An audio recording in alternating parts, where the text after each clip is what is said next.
With Phil stumbling drunkenly out of his bed, appearing in his head all the things he's wanting to be said. 90 minutes of Phil to Phil, with so much time to kill. He promised chill, but all he does instead is beg and shill. The stream's online and straight away begins to whine, but all is fine as long as Shaz benign and doesn't step out of line. His content's immature for all to endure like fresh manure, but I feel sure he ran straight to feeling so insecure. The money earned from yesterday was withdrawn and long gone, as Phil's spending impulse is always set to stay on. If supports are also slow and stays so low and fails to grow, you never know, the show may turn into an easy bingo. Once ticked off across the board with charge to what because his code can be ignored, just how much TSP makes us feel so bored to help us fight or sleep and try to keep alert to watch a creep who play bingo, but Phil will bitch on why his sheep are also cheap. While DSP is chasing green, we're seeing green across the screen as Phil's routine predictability rivals are so machine. Snorting, burping, leaning, ban it matters not if battery fun is Shoutouts can't see it powers make him feel less of a man. Takes a drink and starts his like before launching into a bike, pretending they're from bills when truth is there to buy a wrestling JPEG. Talks about his shitty life of call his cat and fatty life and all his strife while forgetting that it's unwell and they were rife. With drama he will react but isn't act as a fact as he rehearsed to be exact in how he felt he was attacked. Teaches nearly over and awareness in sight with what to white despite Phil to light that tips were not light. We'll say alright it is okay and now it's time for Phil to play, but first he'll say that tips will help from being off the other day. And with those words we win again, it's never if but always when the game is won. Thanks to that we made it to the very end.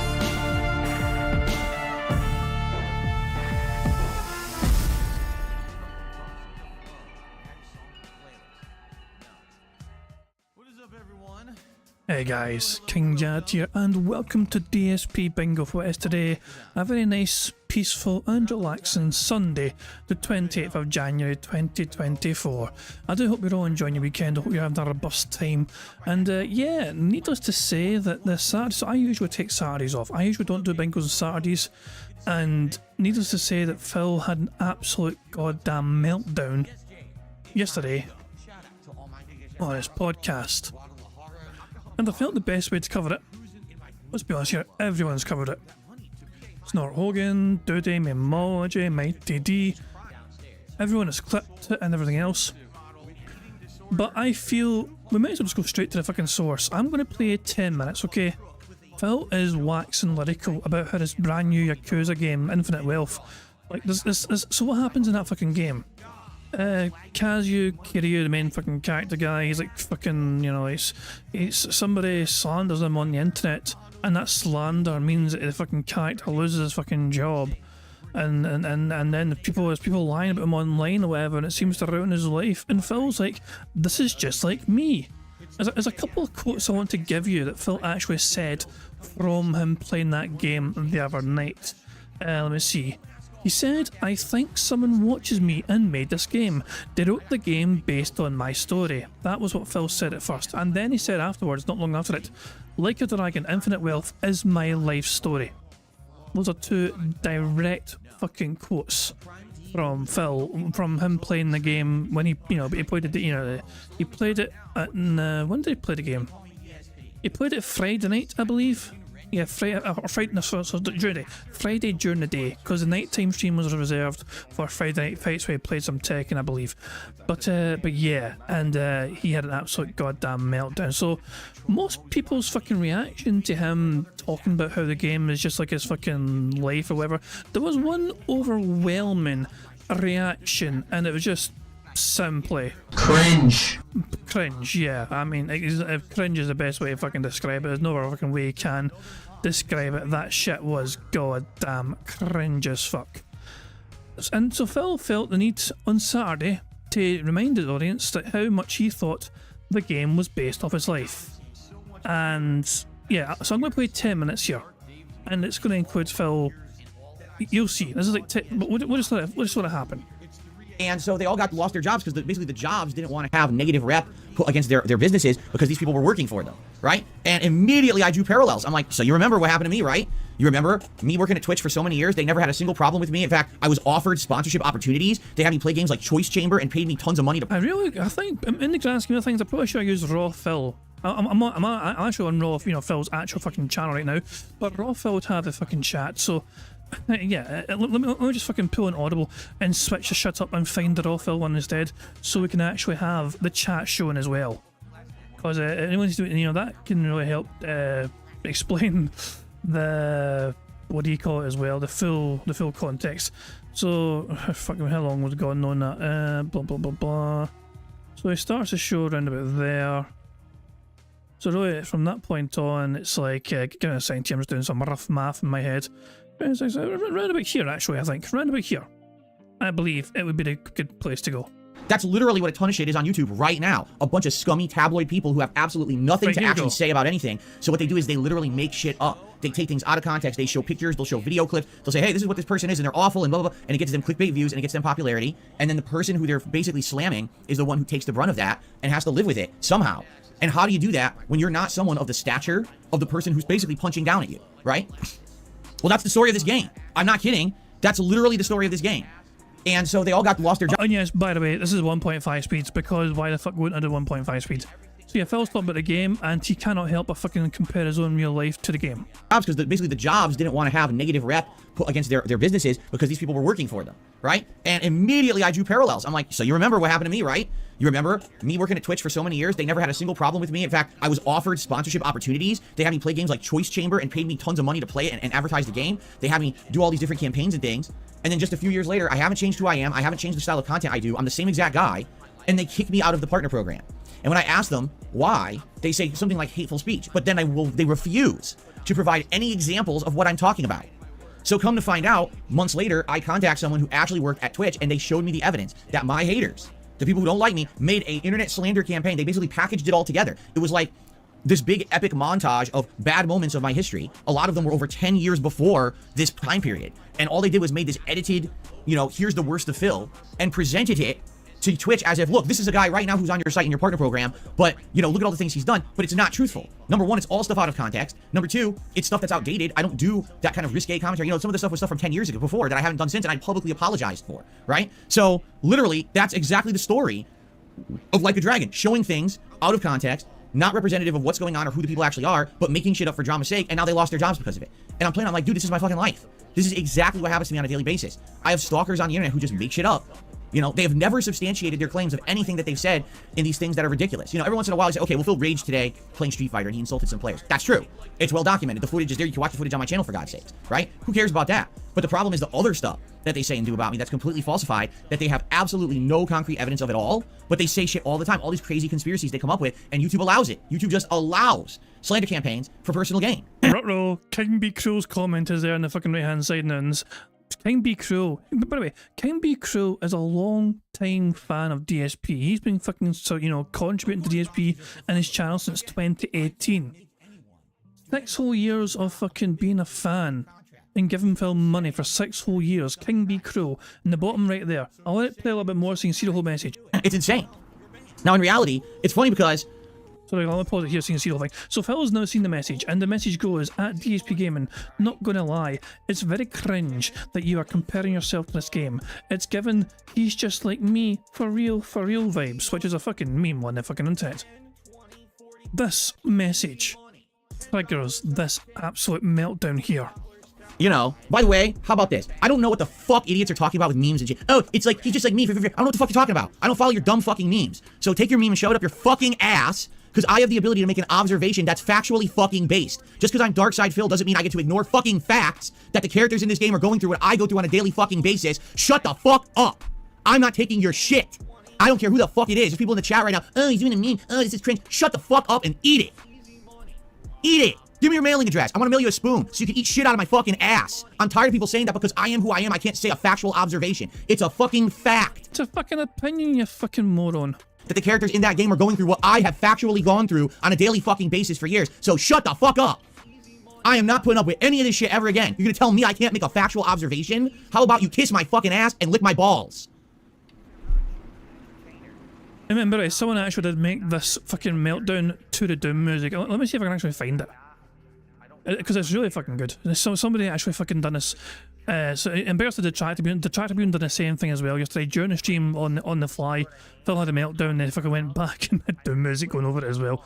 But somebody actually did do the fucking Doom music over it. Yeah, Aviga, of course it's fucking Aviga. Of course Aviga would fucking do it.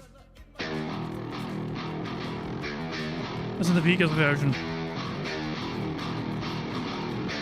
The stream might get copyright claim, but worth it. Bitch. I don't know what the fuck idiots are talking about with memes and shit. Oh, it's like, he's just like me. I don't know what the fuck you're talking about. I don't follow your dumb fucking memes. So take your meme and shove it up your fucking ass, because I have the ability to make an observation that's factually fucking based. Just because I'm Dark Side Phil doesn't mean I get to ignore fucking facts that the characters in this game are going through what I go through on a daily fucking basis. Shut the fuck up! I'm not taking your shit. I don't care who the fuck it is. There's people in the chat right now. Oh, he's doing a meme. Oh, this is cringe. Shut the fuck up and eat it. Eat it. Give me your mailing address. I want to mail you a spoon so you can eat shit out of my fucking ass. I'm tired of people saying that because I am who I am, I can't say a factual observation. It's a fucking fact that the characters in that game are going through what I have factually gone through on a daily fucking basis for years. So shut the fuck up. I am not putting up with any of this shit ever again. You're gonna tell me I can't make a factual observation? How about you kiss my fucking ass and lick my balls? And I'm fucking pissed about it. Because I see this shit. Oh, you can't say that. Oh yeah? I can't say a fact? What fucking world do we live in that I can't say a fucking fact, you bitch? Kiss my fucking ass. Enough is enough with this shit. Yeah, King be cruel. King be bitch. You're gonna say dumb shit like that in the fucking chat, and everyone else who said that too. Because people in the comments, all my haters saying it in their videos. So now we know what you're watching every fucking day, right? You dumb fuck. Shut the fuck up. No one cares about your bitch ass memeable opinions. There's facts, there's reality, and then there's your bullshit world that you live in on the internet. You circle jerk each other with your conspiracy and your nonsense, and no one fucking cares about you except your circle jerking community. The problem is there's too many of you. There's too many fucking idiots. And enough is enough with this shit. It's time to call it out. Just because I'm one of the most abused people on the internet doesn't mean I don't get to make a factual observation. I can say whatever the fuck I want, and you like it. Or you shut the fuck up. You got a problem with that? Test me, bitch. Fucking hell, man. So that was a Vegas supercut with the Doom music as well. I'll link that in the chat as well. So there you go, guys. Make sure you check out Vegas' little video there and show him some support for that very well crafted little video there. I said this is like the raw version here. You know what I mean? And as I said, there's plenty more of it to go. Essentially, where Phil just fucking goes through the whole thing and has a complete meltdown. But that was a Doom version. That was like the fucking 2.5, supercut Doom version. But Phil just has his full blown out fucking psychotic meltdown. Yeah. And I'm fucking pissed about it. Because I see this shit. Oh, he can't say that. Oh yeah? I can't say a fact? What fucking world do we live in that I can't say a fucking fact, you bitch? Kiss my fucking ass.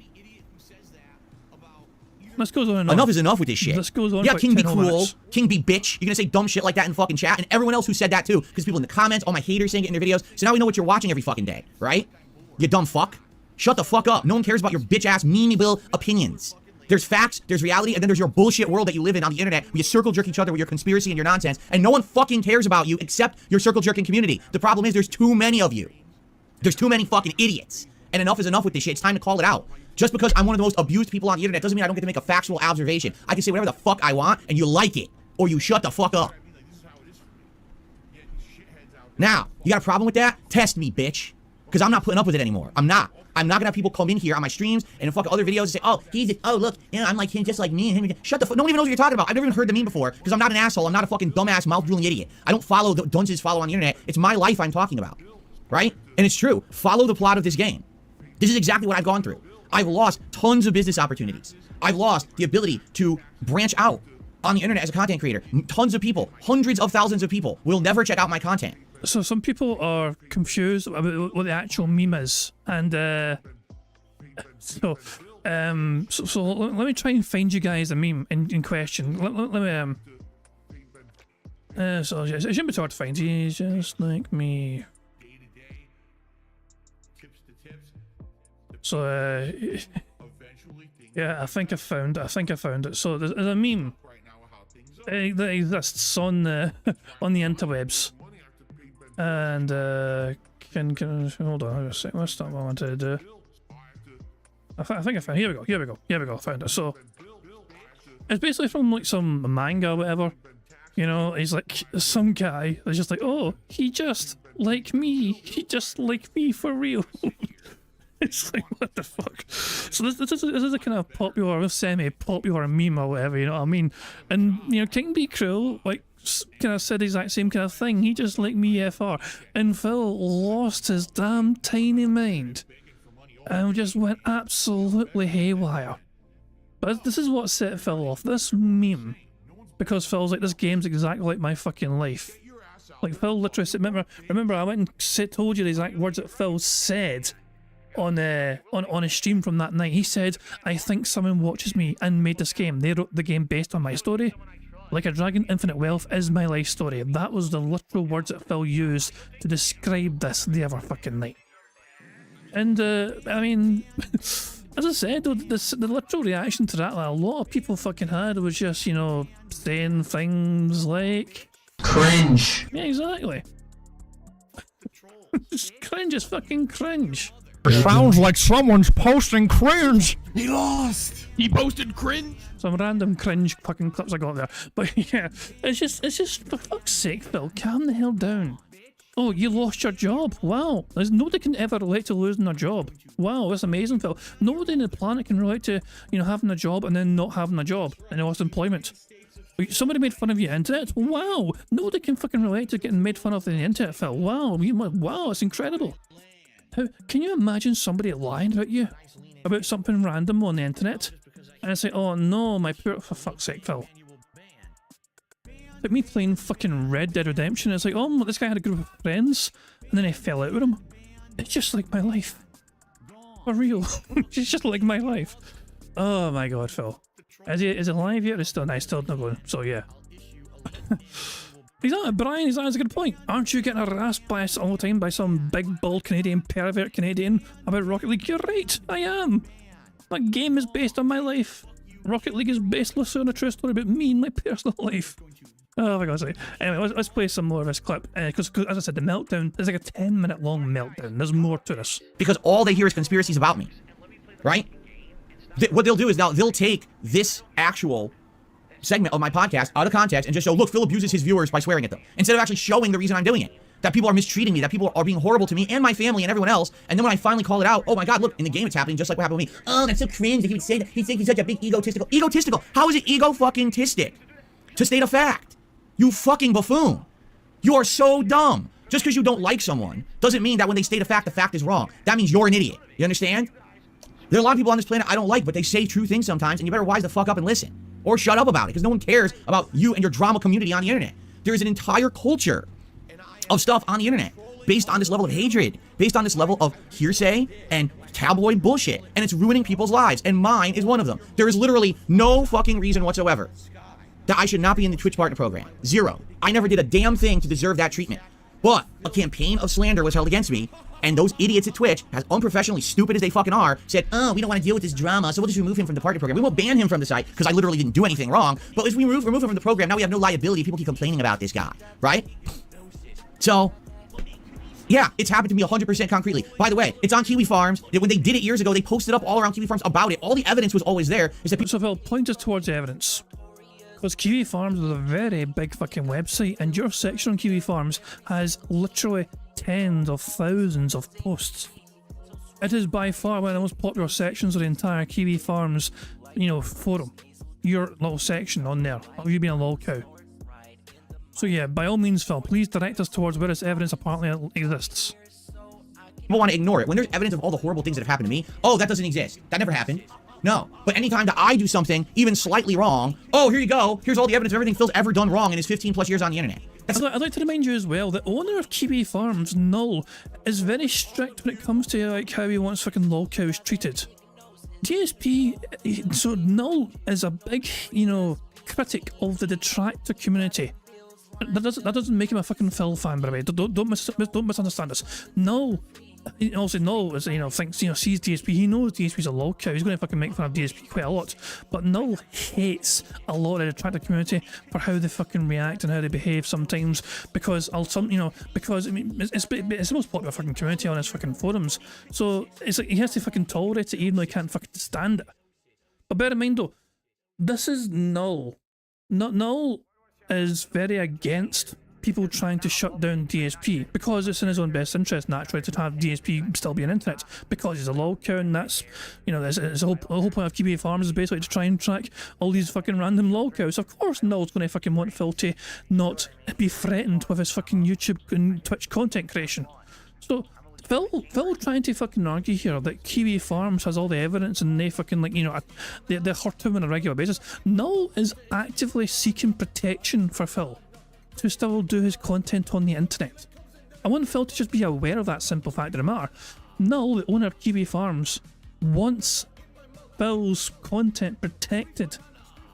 Anytime people fucking try and suggest, can Phil get banned for this, can Phil get terminated, you know, Null would fucking tell you to don't you dare. Because it's in his best interests, you know, to try and keep a low cow on the internet. You know what I mean? So Phil, I love how Phil tries to treat Kiwi Farms like the fucking devil. The owner of the goddamn website wants to fucking keep farming him as best as fucking possible. So I mean, Phil can make of that what he fucking wishes. But yeah, literally the owner of Kiwi Farms would rather have Phil be online than not be online. Not how it fucking works. That's not fair. You're a bunch of bitches. Every one of you's a little coward. Really, you're all nobodies. The people who do that shit. You're fucked up. You're broken in the fucking head. Every one of you bitch-ass content creators out there. Well, all you do is talk shit about people all day and you call it the news.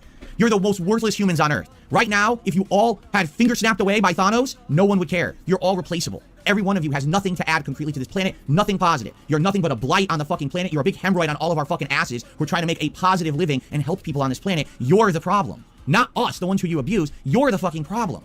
Get it? If you go away, the world's a better place. I want you to think about that.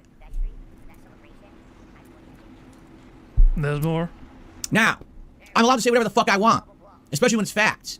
Alright? The plot of Like a Dragon Infinite Wealth is incredibly similar to my life in that regard. The main characters are harassed by people on the internet, made up slander campaigns. They have no means to defend themselves, and now their whole world is in shambles. And that's what the plot's going to be, is exploring what are they going to do to try to figure out what really happened. Where did the misinformation come from? Can they figure it out, right? Now, I'm willing to bet that the rest of the game is not going to be a lengthy court case where they sue the parties for slander or defamation or whatever it may be, because I always get those two confused, right? I'm going to guess they're going to go on a wild ride to Hawaii and they're going to beat the shit out of people. If only I could do that. If only right now I could buy a plane ticket and fly to Hawaii and beat the shit out of people in the streets. And For fuck's sake, Phil, you can't beat the shit out of it. The only thing you can fucking beat is your own goddamn meat. That's enough of that. Fucking, that's pretty much the end of fucking Phil's rant anyway. Yeah, Phil had that incredibly toxic, salty rant from Never Fucking Day. Oh, he's fucking starting the fucking show. Hold on. Has he got an intro today? No, he's not. Okay. Phil has his little short intro today. Well, there's a long intro, but anyway, fuck it. It's time to begin the fucking show. And that means we have to pick a bingo card. Guys, please give me a random number. The first random number in chat I see will be what I use for today's bingo card. 65 was the first one I saw from XGS, so that is what we're going to use. And give me a second to randomise the bingo background, and let's randomise the card as well. Here we go. And the bingo card for today's podcast is as follows. Needs Phil to mock his chat, him repeat the same point constantly, him saying chill, I would argue, and idiot. The second row is Phil clearing his throat, him saying feedback, good news, him doing hand graphs, and him saying interesting. You might ask yourself, what are hand graphs? It is when Phil is demonstrating something either going up or down in numerical value using his hands. She's a big fucking bitch. There we go. I changed, by the way, I changed some of the super chat notifications and all that jazz. So there we go. Thank you very much to Ira for the super chat, who says Phil talks a big game about wanting to help people, but what charity work has he done? Rounding up to the nearest dollar at checkout doesn't count. Remember, Phil doesn't like to advertise the charity things he does because that's not what being a Catholic is all about. Apart from Phil, according to his own narrative, you know, the charity stuff he does is his own personal business, and if he tried to talk about the charity stuff he did, then that would mean that it would negate it being charity because it means he's benefiting from it. That's his logic. That is literally his logic. But then again, when Phil showed his tax return, you remember Phil's bankruptcy, and under money given to charity, Phil put a big fat zero next to it. So I think that is really the most concrete evidence we have at our disposal that Phil does not provide to charity whatsoever. Meanwhile, the bingo, you guys, I say me, bingo. I was playing this dumb little bingo game, I saw $600 go to Jasper's Angels. $600 has been given to Jasper's Angels, a charity for fucking pets in America. And that's mainly thanks to you guys being so fucking kind. Some of you guys win, and when I ask you what prize you guys want, you say some of you guys say give it to charity. Give it Jasper's Angel. So yeah, it's a mental number. It's a crazy number. But yeah, thank you very much for that. So, where was it? Oh yeah, so the third draw. The third draw on the bingo card is as follows. So we've got Phil to say content, him doing a wire or T-pose, him saying basically, him discussing his family, and him saying people saying. The fourth row is Phil saying in fact, him using hateful slurs, him saying interactive, his chair creaking, and him saying positive. The fifth and final row is Phil giving somebody a good old leaning ban, him saying members, million, you see, and finally nobody or no one. That is a bingo card we have for today's show, and hopefully we can end the weekend off with a robust full house. Now, as you guys know, the aim of the game is to try and get 25 out of 25 on the bingo card you see before you, and if I manage to do that before, you know, if I manage to get a full house in bingo before Phil starts recording for his react crap tonight, one of you guys can potentially win a prize, but only if you have left a comment in the community post, which is linked in the description of this live stream. So if you guys check the description, there's a link to a community post, and if you leave your name there, you're in with a chance of winning a prize. But that's all, of course. First of all, we need to get 25 out of 25 on this bingo card you see before you. Now, there's a variety of ways for us to get 3 spaces for the bingo card you see before you. For example, if Phil snorts 25 times or burps 10 times before he starts recording for his react crap later on, that will give us all a 3 space. And if we get 100 likes on this very podcast here, on this very show, before Phil starts, before I finish playing bingo, before the end of bingo, if we get 100 likes, not only is that give us a free space as well, but you guys also get to enjoy the Bubbles animation that Pixar Animations so very kindly made for us all to enjoy to celebrate hitting 100 likes. Yes, as Mr. calls it, the bingo beg. I'm begging for likes so you guys can get a free space. It's in your own best interest to like your stream. It means a free space for the card, and you guys will be one closer to a full house. So I'm begging on your behalf. It's for your own benefit. There I fucking go. Anyway, I think I've covered all the basics and all the ground rules. Let me go to 1.25 speed so we can start off with some, you know, just who can be arsed? I mean, Phil at normal speed is a fucking diabolical thing, oh for fuck's sake. Just seen his fucking shirt he's wearing today, what the fuck's that? So yeah, I think we're good to go essentially. So yeah, hopefully we can get a full house. Good luck everyone. And yeah, let me just randomly press my Scottish soundboard button to just see what's going to be said before I start playing. Shut your hole. That'll fucking do. Let's go for it. Good morning, everybody. Phil here. Welcome to the Level 1 podcast for what is Sunday, the 28th of January, 2024. We are in the final few days of the month. New releases are out. We're heading full swing into 2020. Hold on a second. That's kind of strange. What the fuck's happening now? I don't know what's happened here. It should be showing like... Hold on a second. Why is that there? Give me a second here. That should be the... Okay, I'm so fucking confused. Give me a second to see if I can fix this on the fly. That's not going well. Undo that. Why is this not there? It's meant to show a tip bar. See, it's meant to show a tip bar at the bottom, but for some reason it's fucking not where it usually is. But if I just go back down there and fucking put it, where's it meant to go, like there or something? There we go. Usually tip bar is there, but for some reason it was fucking off. I don't know why. I don't know. I've kind of got it fixed anyway for now, so fuck it, I'll do. I've kind of made a bit of a pig's arse of that, haven't I? It's a bit fucking over the place. Actually, let me see if I can change this. Let's see if I can fix this a wee bit. Just need to move it over a little bit more. That'll fucking do there, probably. Fuck it, that'll do. Okay, head time go. Sorry for that, guys. I thought everything was set up and good to go and ready to go, but for some reason that looks like that's been moved. So there we go. But we can crack on with the bingo now. And its gaming goodness. And we got some interesting and important stuff to talk about this morning. You know, I'm going to catch you all up on how things went on the streams yesterday with both the continuation of the plot of Like a Dragon Infinite. Hold on a fucking second as well. What the fuck? Hold on. I definitely selected this fuck. Aye. No, fuck me. Okay, I'll just hit randomize a couple of times. Stop. No. We'll use that as a bingo background. Sorry, my bad. Usually the thing's ticked, but I guess I accidentally unticked it as my bad. And we have interesting on the board already, so that's a good wee start. We've got one down, several more to go. Wealth, but also going through the narrative-based story mode called, I think, The Dark Arises or The Dark Awakens in Tekken 8, which you guys voted for. And I'm happy that you did because we got it done in one session, which was great to actually wrap up that whole story in one stream rather than have it be like lingering streams of like I only need like extra time for like a half hour or something like that. So that was overall good. But what we need to talk about today and come to a determination about is the future of RPGs, and in particularly the future of JRPGs here on DSP Gaming. And the reason that I bring it up in that manner is because I find that in the last few years, all right, I see more and more of these ultra lengthy RPGs. So this is based off a fucking stream from Yakuza the other night. He played this last night, and the support he got was so fucking bad. Like, he was in single digits for a long fucking time. He ended up with $26 in the grand scheme of things, but yeah, the second ever stream of a Yakuza game, and Phil was struggling to break double digits for tips until he fucking told his audience, guys, where the fuck's the money? And people fucking gave him money out of sheer pity or whatever. Yeah, it was, Jesus Christ, man, so yeah. Oh, fuck me, man.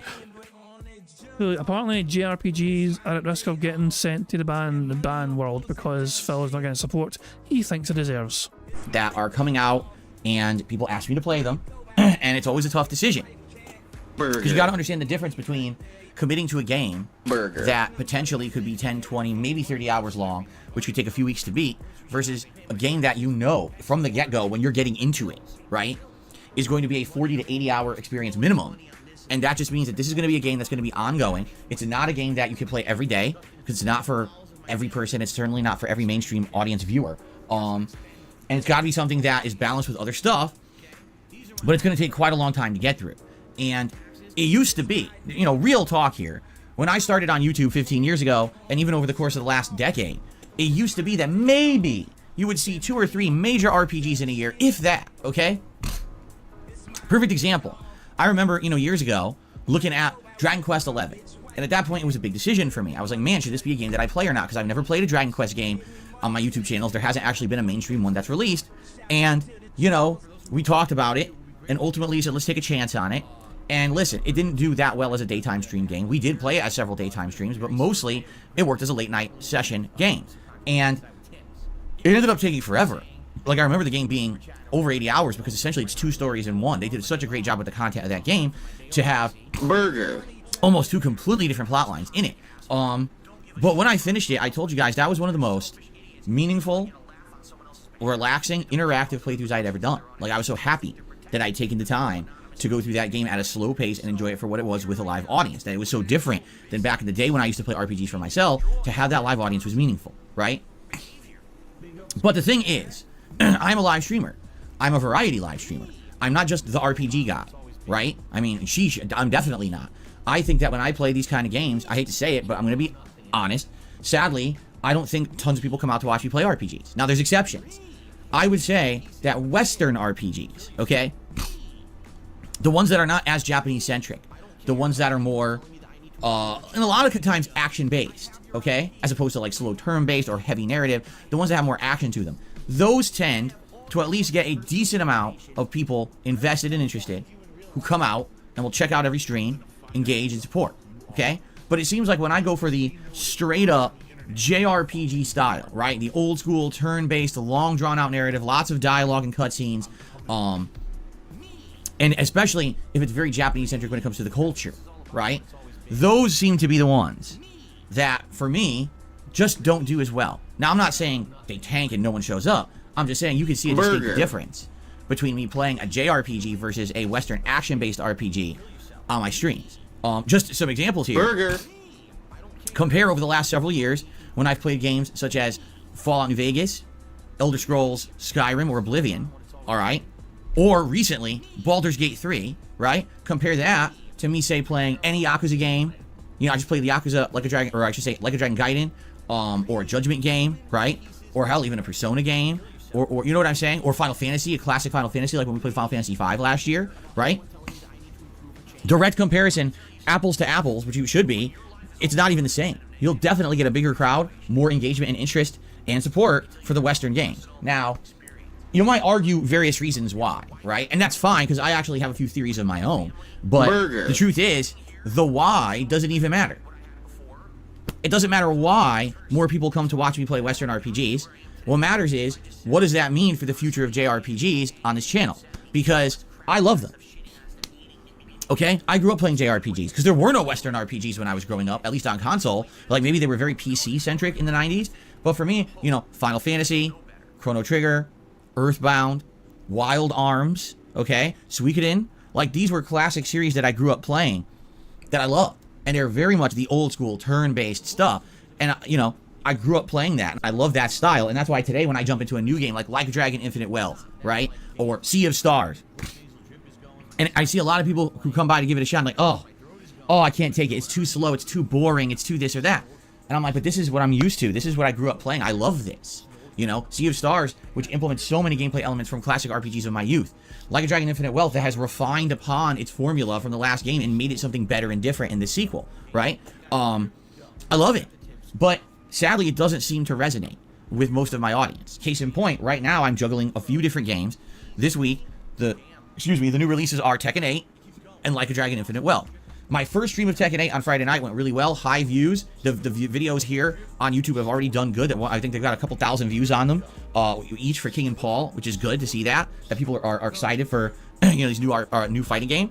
And hell, even yesterday when I played the story mode of Tekken 8, was I expecting much? Honestly, no. I wasn't expecting a lot. I didn't know how it was going to go.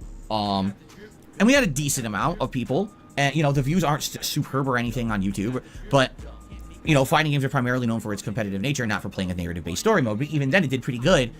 And compare it to Like a Dragon, Like a Dragon Infinite Wealth, that first stream, as soon as we started playing the game, a bunch of people left, and, support and engagement died off. We ended up going from over 400 viewers down to almost, barely 300 on the premiere stream, okay? And last night wasn't much better. In fact, it was worse. Last night we had even less, and almost no support at all on the stream. Probably one of my deadest streams in a long, long time for a brand new release. All right. Now, again, we can argue the why. And I think one of the major reasons for that is because we just played a Like a Dragon game in Gaiden. And that game was over the course of December and a little bit of January, right? And that was kind of a necessary game to play because it bridges the gap between the last one and this one. And it shows you what happened in the interim with the character Kazuma Kiryu and why he's a part of this game. But I do feel like the timing, sadly, was just not good. They should have had that game come out earlier in the year. And when you say, well, why didn't they do that? Well, probably two reasons. Number one, because they already had another one in Like a Dragon Ishin, which was just a re-release of an older game, modernized, right? And, you can say, well, they probably wanted to polish Like a Dragon Infinite Wealth a little more or whatever, which is fine. But you've got to admit, having a Like a Dragon game come out in December, and then having literally the next game with the narrative continuing come out in late January, that's a lot of the same overload. Even though the play style isn't the same. Gaiden was more action-based, right? And Like a Dragon Infinite Wealth is now turn-based. It's still the same universe. It's still the same art style. It's the continuing plot, right? The plot's going to roll right into it. So I get it for those who are like, man, it feels like you just played this and you're playing it again. I agree with you, all right? I'm also going to say this. After now playing 5 to 5.5 hours of Like a Dragon Infinite Wealth, I feel like they botched the intro, all right? And that's something hard for me to say because I love these games. I do feel like they completely dropped the ball with the intro. Oh, I know what he's going to fucking say, and it makes no fucking sense because Phil's going to try and fucking say it should fucking jump back and forth in timeline narrative so you get into the action quicker. But Phil has publicly stated before several times in the past he hates it when the timeline jumps over the fucking place and it confuses him so fucking much. He's about to try and fucking argue, oh, it takes so long to set up. Phil, there's no pleasing him. There simply is no pleasing Phil. Of this game. Why? It's literally 5 hours of cutscenes and one small dungeon that lasts 20 minutes and a few random fights. So out of the first 5.5 hours I've played, I think I've actually used my controller for 30 minutes. And the other 5 hours I'm just sitting here watching a movie. Now, the movie's good. Again, especially if you are someone who has invested into this universe and this plotline, you want this kind of story, all right? But the problem is, it's a new release. And when you have a new release like this, what you really need to do, okay, is you need to jump right into the reason why this sequel is necessary and fun. And then if you want to do this kind of major story and drama and soap opera style stuff, as they always do in this series, then you get into it. So I've suggested this, and I really feel like this is what they should have done, all right? So let's, bear with me. Let's see if you agree with me. Nope. Imagine if you booted up Like a Dragon Infinite Wealth. The first scene of the game is Ichiban on the beach with no clothes, just like we saw in the advertisement trailer for it last year. And he has to run, and he grabs clothes, and he's running through Hawaii, and he's trying to, figure out what's going on, and he runs into a bunch of hoodlums, he's fighting them in the streets. That's the intro to the combat of the game. Then he runs into a ragtag group, and maybe it's some old people from the first game, and it's some new people. So imagine if the first 3-4 hours of this game is literally, welcome to Hawaii. Here's the new gameplay engine. Here's a new location and all the new elements and everything you're going to see. New food, new minigames, new currency, new side missions, all of that. Imagine being immersed in that right from the get-go. And 5 hours into the game, after you're immersed in this new world, finally the game says, well, wait a minute. How did we get here? Like, this is crazy, it's zany, it's fun, it's different, it's cool, it's a great sequel, but why are we here? What happened? And then the game says, all right, let's go back in time, and let's see what happened after the events of Yakuza Like a Dragon, and explain how Ichiban was working for Hello Work, was helping the Yakuza to get jobs after their families dissolved, and all the stuff that we just saw in the 5-hour intro of the game. Then it shows it, right? Because then, right from the get-go, you've immediately immersed yourself in the good parts of this game that are going to be fun and addictive, right? What ended up happening was, by doing 5 hours of story before you get to the meat of this game, you basically inundate the player. And it's, listen, okay, I get it. I want that story element, but I also want fun because this is a video game. I'm not watching a soap opera. I'm not watching a movie. I'm playing a video game. So give me the video game first, then give me all the insane amounts of story elements, you see?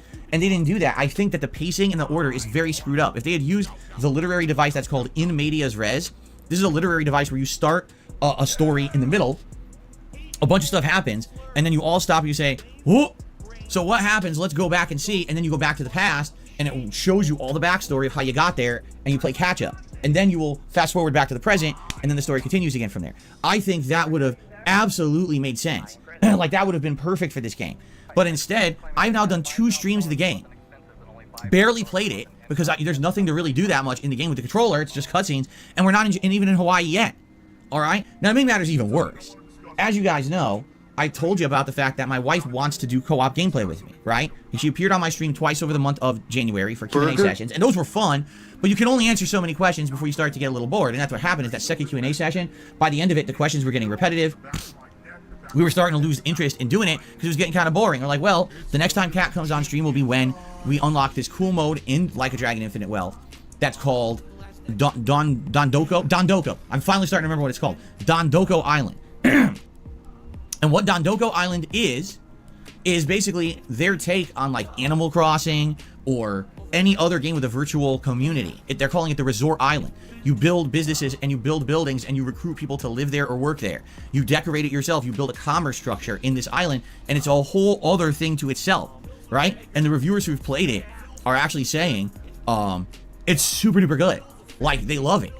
But the thing is, someone like yesterday came to my stream and they're like, just so you know, because we know you wanted to do this, 22 hours. I said, huh? They said, I played the game for 22 hours and I just unlocked the Dondoko Island. And I was like, what? You played over, because the game's roughly around 100 hours long is what people are saying. You had to play over a fifth of the game to unlock this minigame? Like, what on earth? Again, pacing. Pacing seems to be a huge problem in video games today. It sounds like the game has so many, it's so rich in content, Phil. But not every single gamer is tied to some sort of fucking structure as to when they can fucking play the game, how long they got to play the fucking game. But the really good fucking games, true gamers don't care how long a game fucking lasts, as long as they're getting the money's worth. The more, the merrier. If it's a short ass fucking game, you paid full retail price, then aye, some gamers might think, what the fuck, it's a bit of a rip off. But no, 100 hours of like content, 100 hours of gameplay, 100 hours of fun. That sounds like a good fucking thing, and Phil's treating like a fucking bad thing because it's bad for his business. How do these game directors not understand how to pace a game properly? Why not have the fun minigame open up within the first few hours of the game? Why do you have to wait over 20 hours of gameplay to get to it? So now, here's the thing. I was planning on having this fun co-op with my wife, and we even were planning. I didn't even show you guys. Nope, he's off. He's away somewhere. Literally right here, this week I bought the headphone splitter cable. So when, we're gonna do... Jesus fucking Christ. He did not need to stand up and show that off. Guys, look, I bought something else. So when I try and shill my wife on stream, you guys, you can hear her and hear what she says, and fuck off. Just fuck off. To co-op gameplay, I just plug this into the Xbox controller. This will split headphones, so I'll still have my neck phones, and my wife can use her own headphones. So we both have audio, right? And we could do this fun co-op of building our island community together and doing all. I think it's gonna be fun. We're gonna be making choices together, probably, going back and forth about, what we want to see on the island and how it's gonna affect stuff. Because that's the thing. Like, ultimately, we don't know How will setting up this island affect stuff? Do you earn currency for the game? Do you unlock stuff in the game? Like, how does it work? Obviously, there's got to be a reason to do it. It's not just there to do it. It must have some kind of a payoff in the game. And if we're going to do it together, that's really cool. But the problem now is, I want you to think about this. I played 3 hours on launch day. I played 2.5 hours last night. We're playing another 3 hours on Monday, and likely one more night stream by the end of the week. So by the end of this week, 4 separate streams I played of the game will be between 10 and 12 hours into it. 10 and 12 hours into it.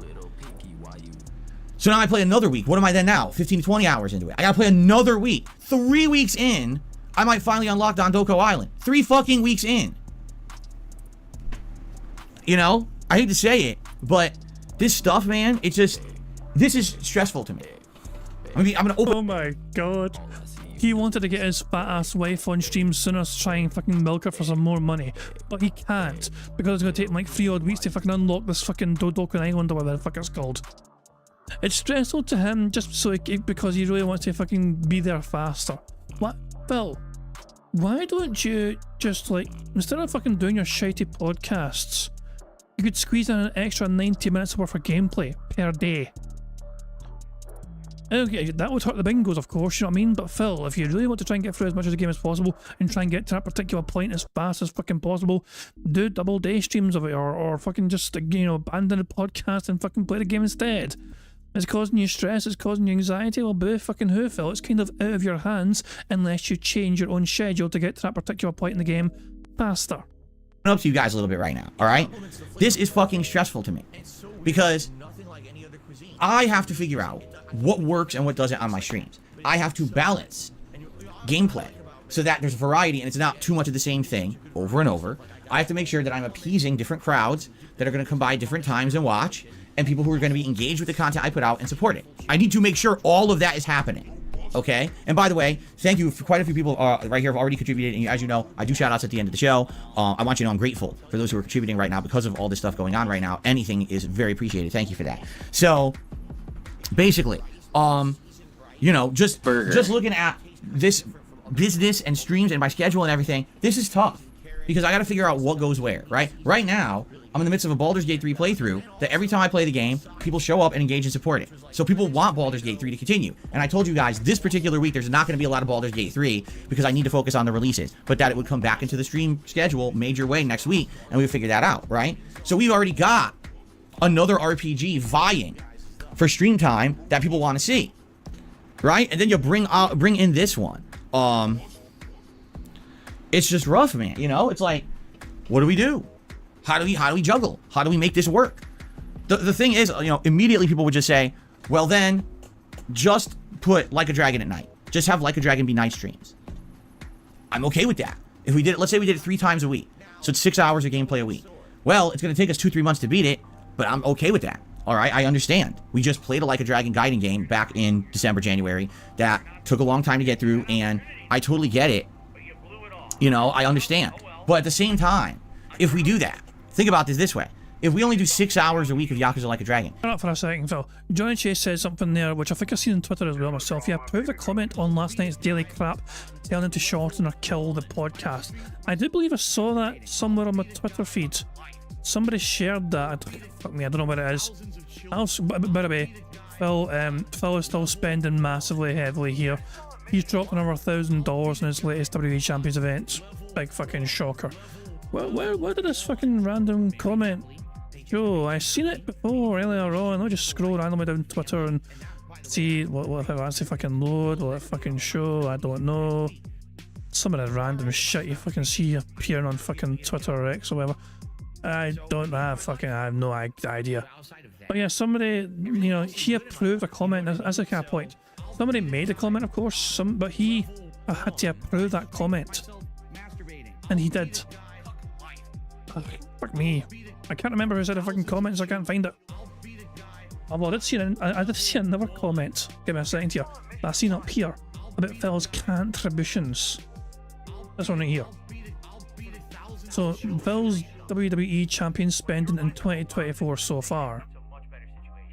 This to me is quite interesting as well. Let's see. On the 6th of January, he dropped $1,100. The 13th of January, a week later, $442. A day after that, $587. And the 20th, The 20th to the 22nd, he spent 1,575, and from yesterday, Phil spent just over 1,000. It is not even the end of January, and so far he has dropped almost $5,000 on WWE champions. Insane. So yeah, I'll say, so bear, so we have that, okay? That's one factor, right? Phil spending almost buying WWE champions. His YouTube income for January, when he gets paid in February, is not going to be as large as he wanted it to be. Because of all the fake memberships, dude. So he's thinking ahead to February. Thinking my YouTube payment's not going to be as good. I'm losing. So remember, the latest number that Phil has given to his audience is that he's losing $1,500. He has told his audience that he is set to lose $1,500. He said that yesterday. Because of the fucking VPN fake member bomb thing or whatever the fuck he was talking about. It's absolutely fucking unhinged, you know what I mean? Of course it's bullshit as well. It doesn't make fucking goddamn sense. But yeah, that's some pig math. Yeah, some fucking pig math. No says right there. Yeah, as Darksideflow says, that $5,000 per month business expenses have been found. Yeah, we've all known it, Phil. We've all fucking known it. Apparently, been said. Mr. sent me the thing. Apparently, the screenshots. Yeah, that's what I saw. It's Otter. It's wee Otter Boy. He's not actually called Otter Boy, but you get what I'm saying. This is an improved comment on Phil's daily crap video.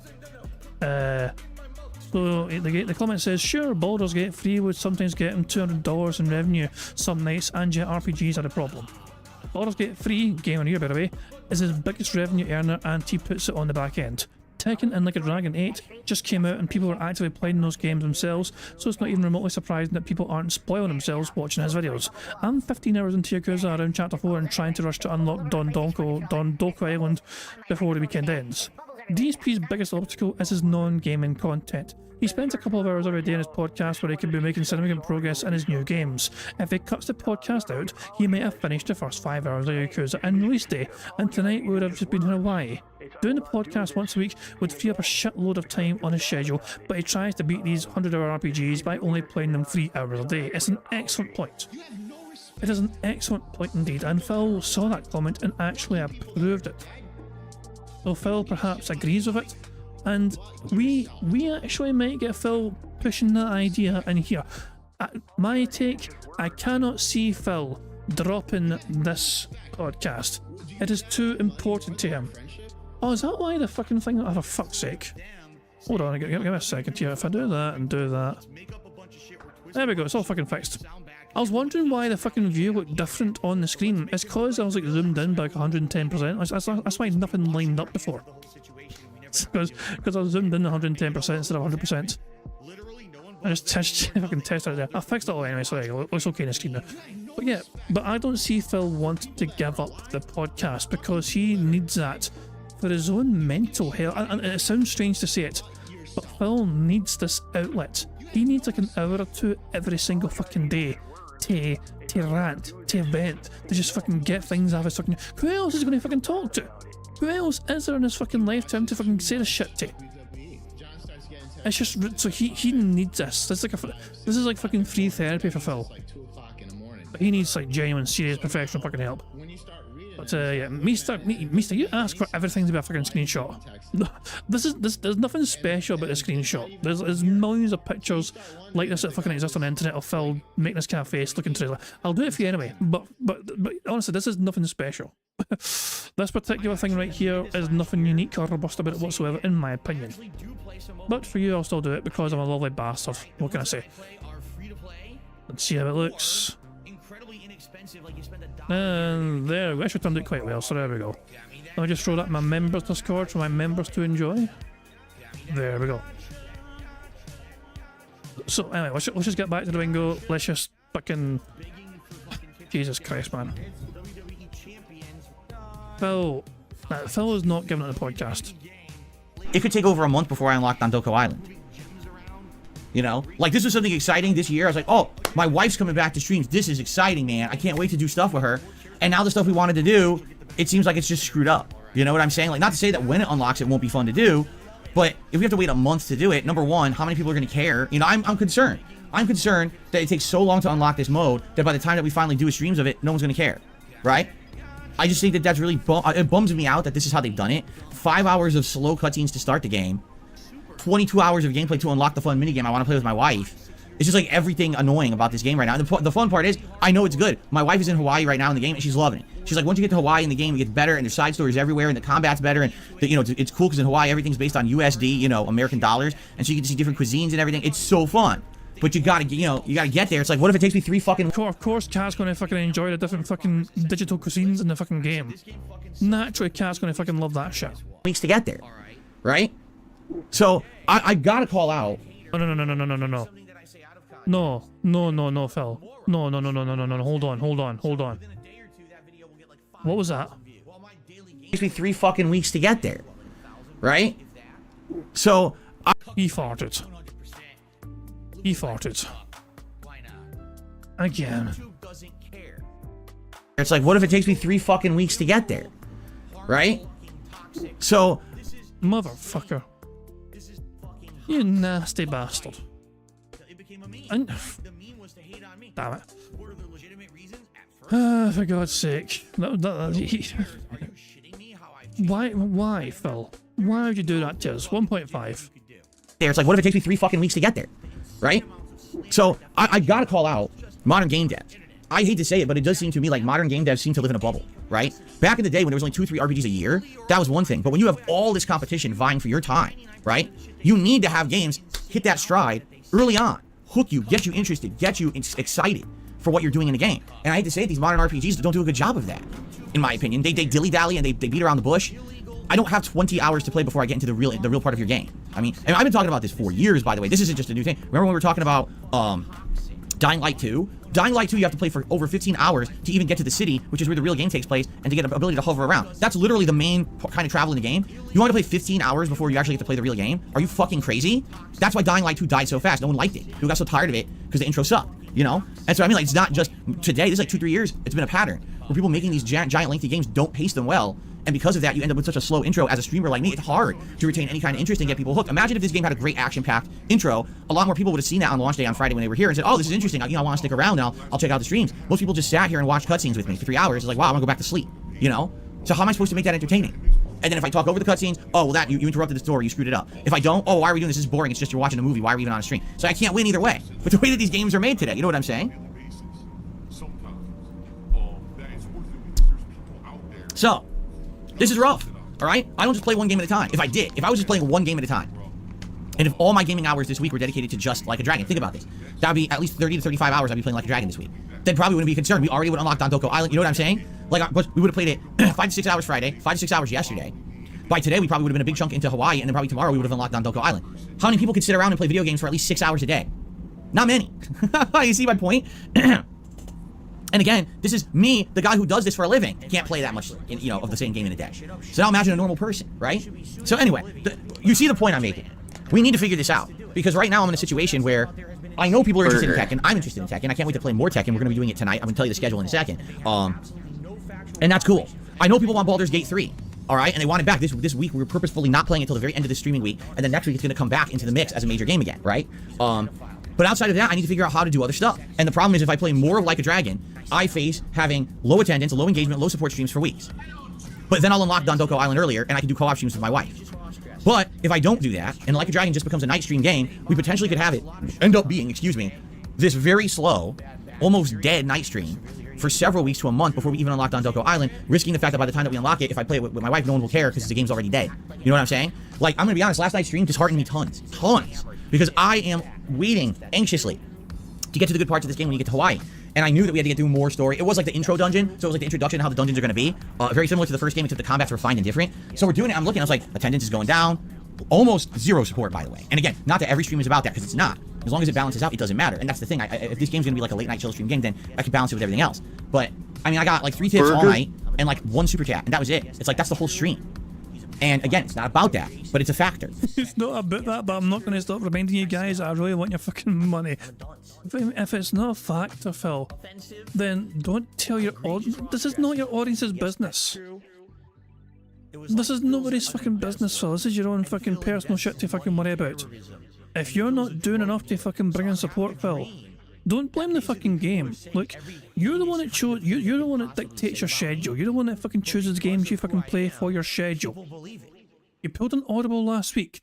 You fucking just yeeted Resident Evil 0. You fucking got rid of that on the fly and decided instead to play the fucking Tekken demo. You have the power and ability to play whatever the fuck you wish to play on your shitey fucking streams. You don't seem to fucking care about fucking changing it last fucking second to do something else. So Phil, the question then is like, what are you going to do to make it worth your audience's time that are going to make them want to give you money? That's for you to decide. For sure, it's a factor, right? I'm like, this is the second stream of the game, and already it's this dead? I think, again, it's because we just played a Like a Dragon game. It just sucks that they were back-to-back like that, you know? It had been a while since we played one, and now people are excited to come back to that universe. You know, that's different. We just fucking played Like a Dragon, right? So I kind of get it. I understand. So anyway, what we really need to figure out, okay, is we need to figure out how we're going to do this and how it's going to continue. Because already for the month of February coming up, right, there's not that much else going on. You got a Suicide Squad game that all reports are the game is atrociously bad. At best, it's going to be a co-op looter shooter that's kind of similar to other stuff, just with more story elements from Rocksteady, right? But Suicide Squad is fucking obnoxious. I hate them. I don't think they're good characters at all. I think it's a shitty idea to make 2 movies and a fucking video game about it to begin with. I don't think anyone's asking for Suicide Squad. They're just so off base, these fucking people. Oh, I love the idea of Suicide Squad. Dude, fucking people are tired of this shit. They don't want it again. You know what I'm saying? It's like, you know, enough with this shit. So I don't think that game's gonna work. Being honest, I think that would be a game I'd buy it. We play it twice. It'd be so fucking bored because it's just running, shooting, boredom. It's gonna be a waste of fucking time, right? And then the other games coming out, I'm not playing Persona 3 Reload because number one, just the copyright risk with Atlas because they're such assholes and they give you strikes for no good fucking reason. And number two, because I've already played it. Burger. Right? This Grand Blue Fantasy game I didn't even know anything about, and apparently it is another RPG coming out. I'm not too interested in it, right?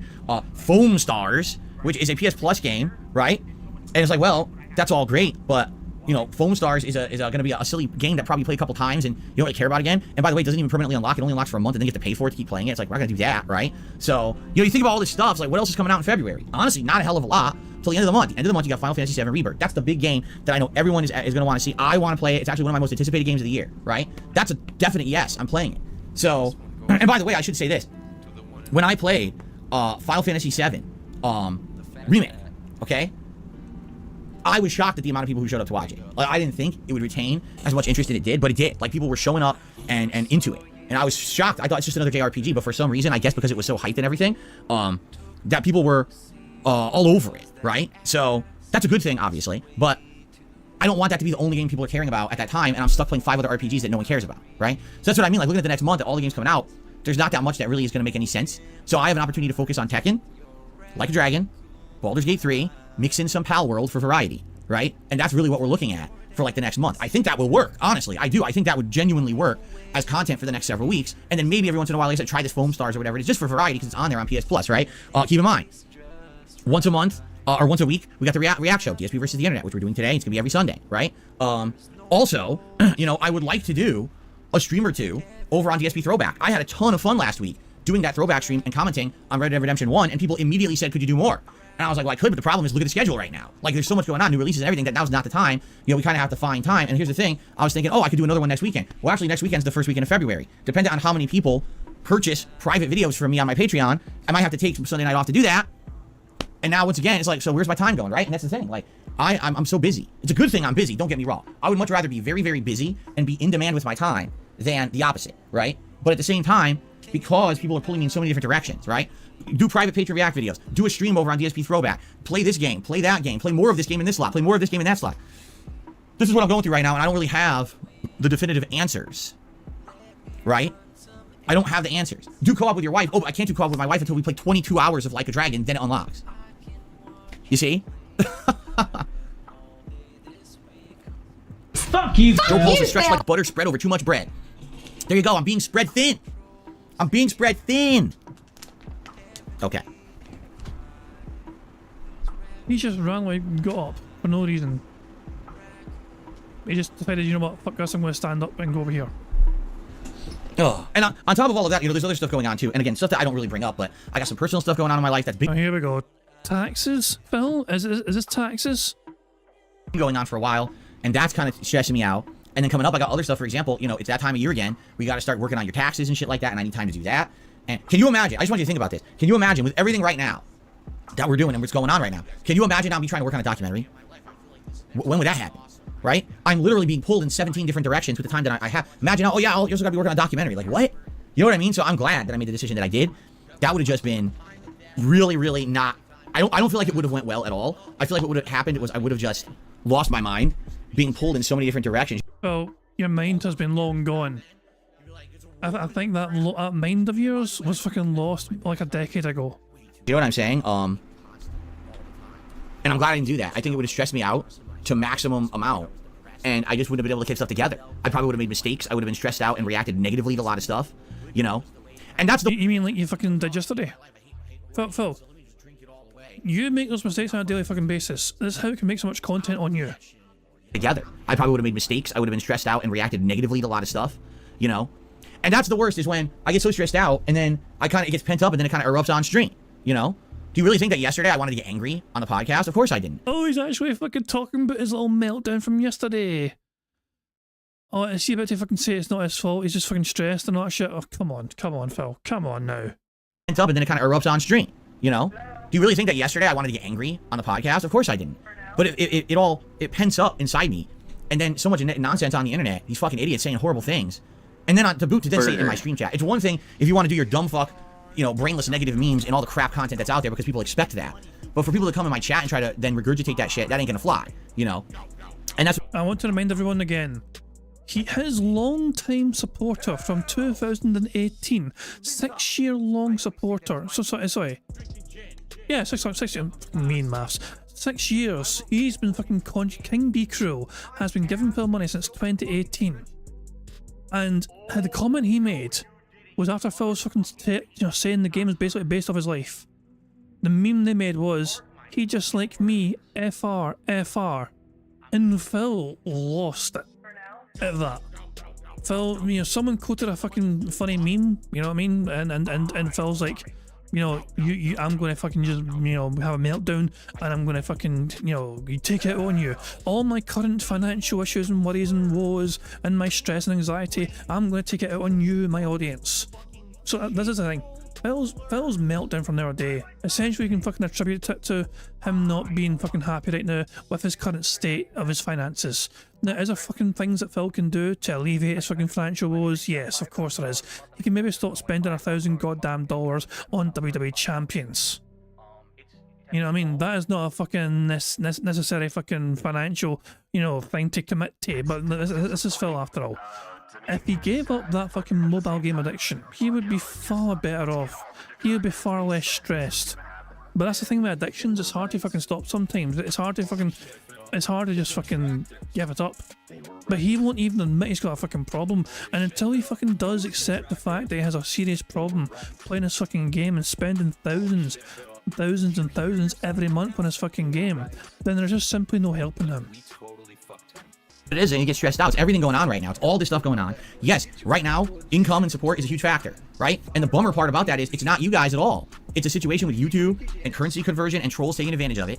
Don't ask me why they decided to take advantage of it now. They could have been doing this for like 2 years. For some reason, now it became the apropos thing to do with these gifted memberships, right? But yeah, like this month, we're down a ton here on the channel, despite the fact that I'm working just as much and working harder. You know, I mean, look at the improvements that I've done so far in 2024. Better thumbnails, better titling of videos per your requests, starting a throwback channel with the old playthroughs you've wanted for the absolute longest time, trying to branch out with different kinds of content, like streaming over on that throwback channel and doing stuff with my wife. You know, this is a big undertaking. This isn't just business as usual, lazy bones pump out the same videos. This is actually me putting concerted effort into improving for the new year, like I told you I would. And I'm doing all of that, and then on top of that, you know, on top of that, it's my income's way down this month because of the trolling, and it's like, Jesus. You know, it's like everything at once. So I want you to understand, you know, when I get upset or I get, you know, the reason I like having this podcast is because we get to talk about this stuff. There you go. There it is right there. Summed up perfectly. Phil is not willing to give up this podcast because he needs it to vent. When he needs to fucking explode and fucking get something off his goddamn mind, his audience are right fucking there waiting for him to be fucking used as a fucking, you know, they are the fucking targets. When Phil wants to blow up for some reason and he sees somebody in his fucking chat say something slightly out of line, he can fucking take out all his fucking anger and rage and fury out on them. Just spew forth his toxic fucking ranting towards them because they made a fucking meme. They commented on some sort of meme and Phil can just fucking use all that fucking absolute hatred he has that built up inside of him and just unleash it on them. And then the following day he can say, guy, I don't mean to be so angry. I'm just so stressed. It's not my fault. If I didn't have this podcast, when would we talk about this? When would we figure out how to tackle RPGs? Well, we've come up together on this show with so many improvements to my content, with so many ideas for good stuff, just because we sit here and we have the show with conversation. And that's why it's absolutely hilarious when I sit here and you see people in chat who are like, just start the game, just start the game, just start the game, just start the game, just start the game, just start the game. Like an impetuous little 4-year-old pulling at your leg. Mommy, mommy, mommy, mommy, daddy, daddy, I want it, I want it, I want it. You're going the wrong way. Because I just want you to know as I get older, right? This is the kind of content that I like doing. This is the kind of content I want to have a conversation with you.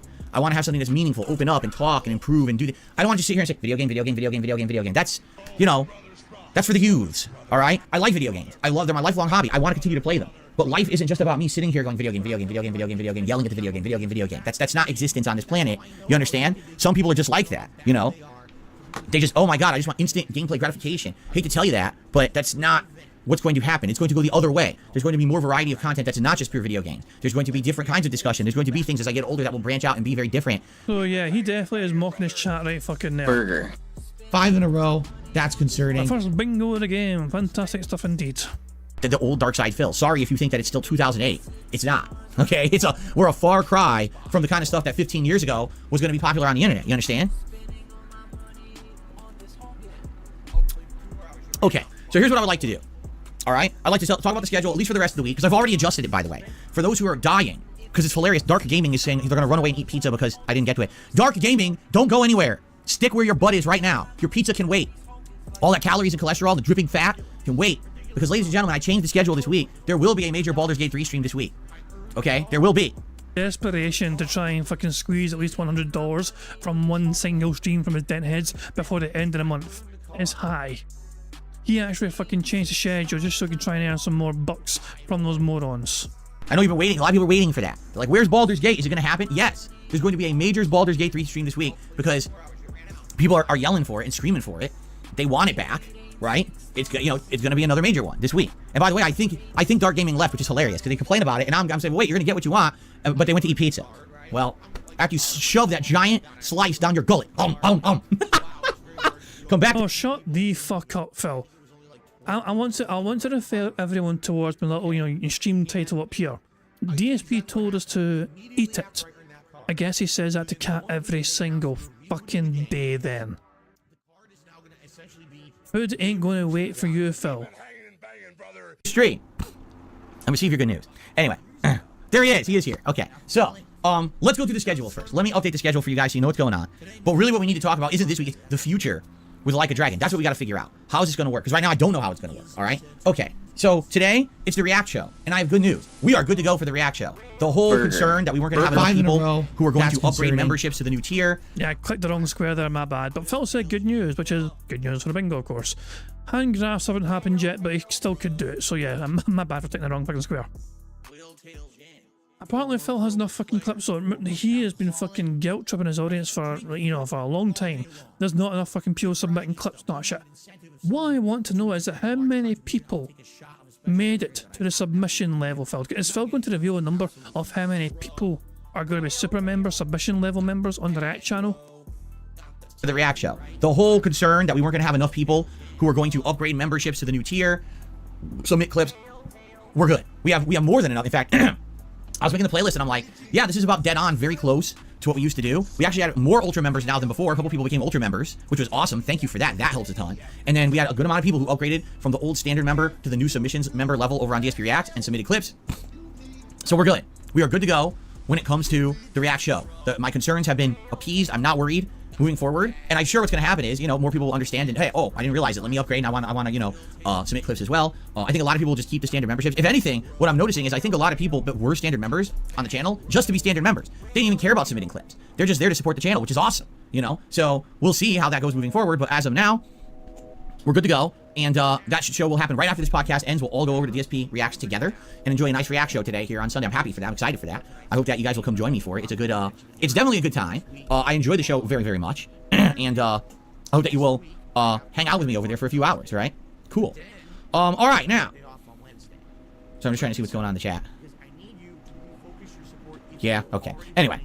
Stupidity. Oh, is that a lean ban? Did he just ban somebody? He didn't confirm the ban, but he said it was stupidity. I don't. Is that a ban? Or is that just Phil timing someone out? See, if Phil didn't confirm it.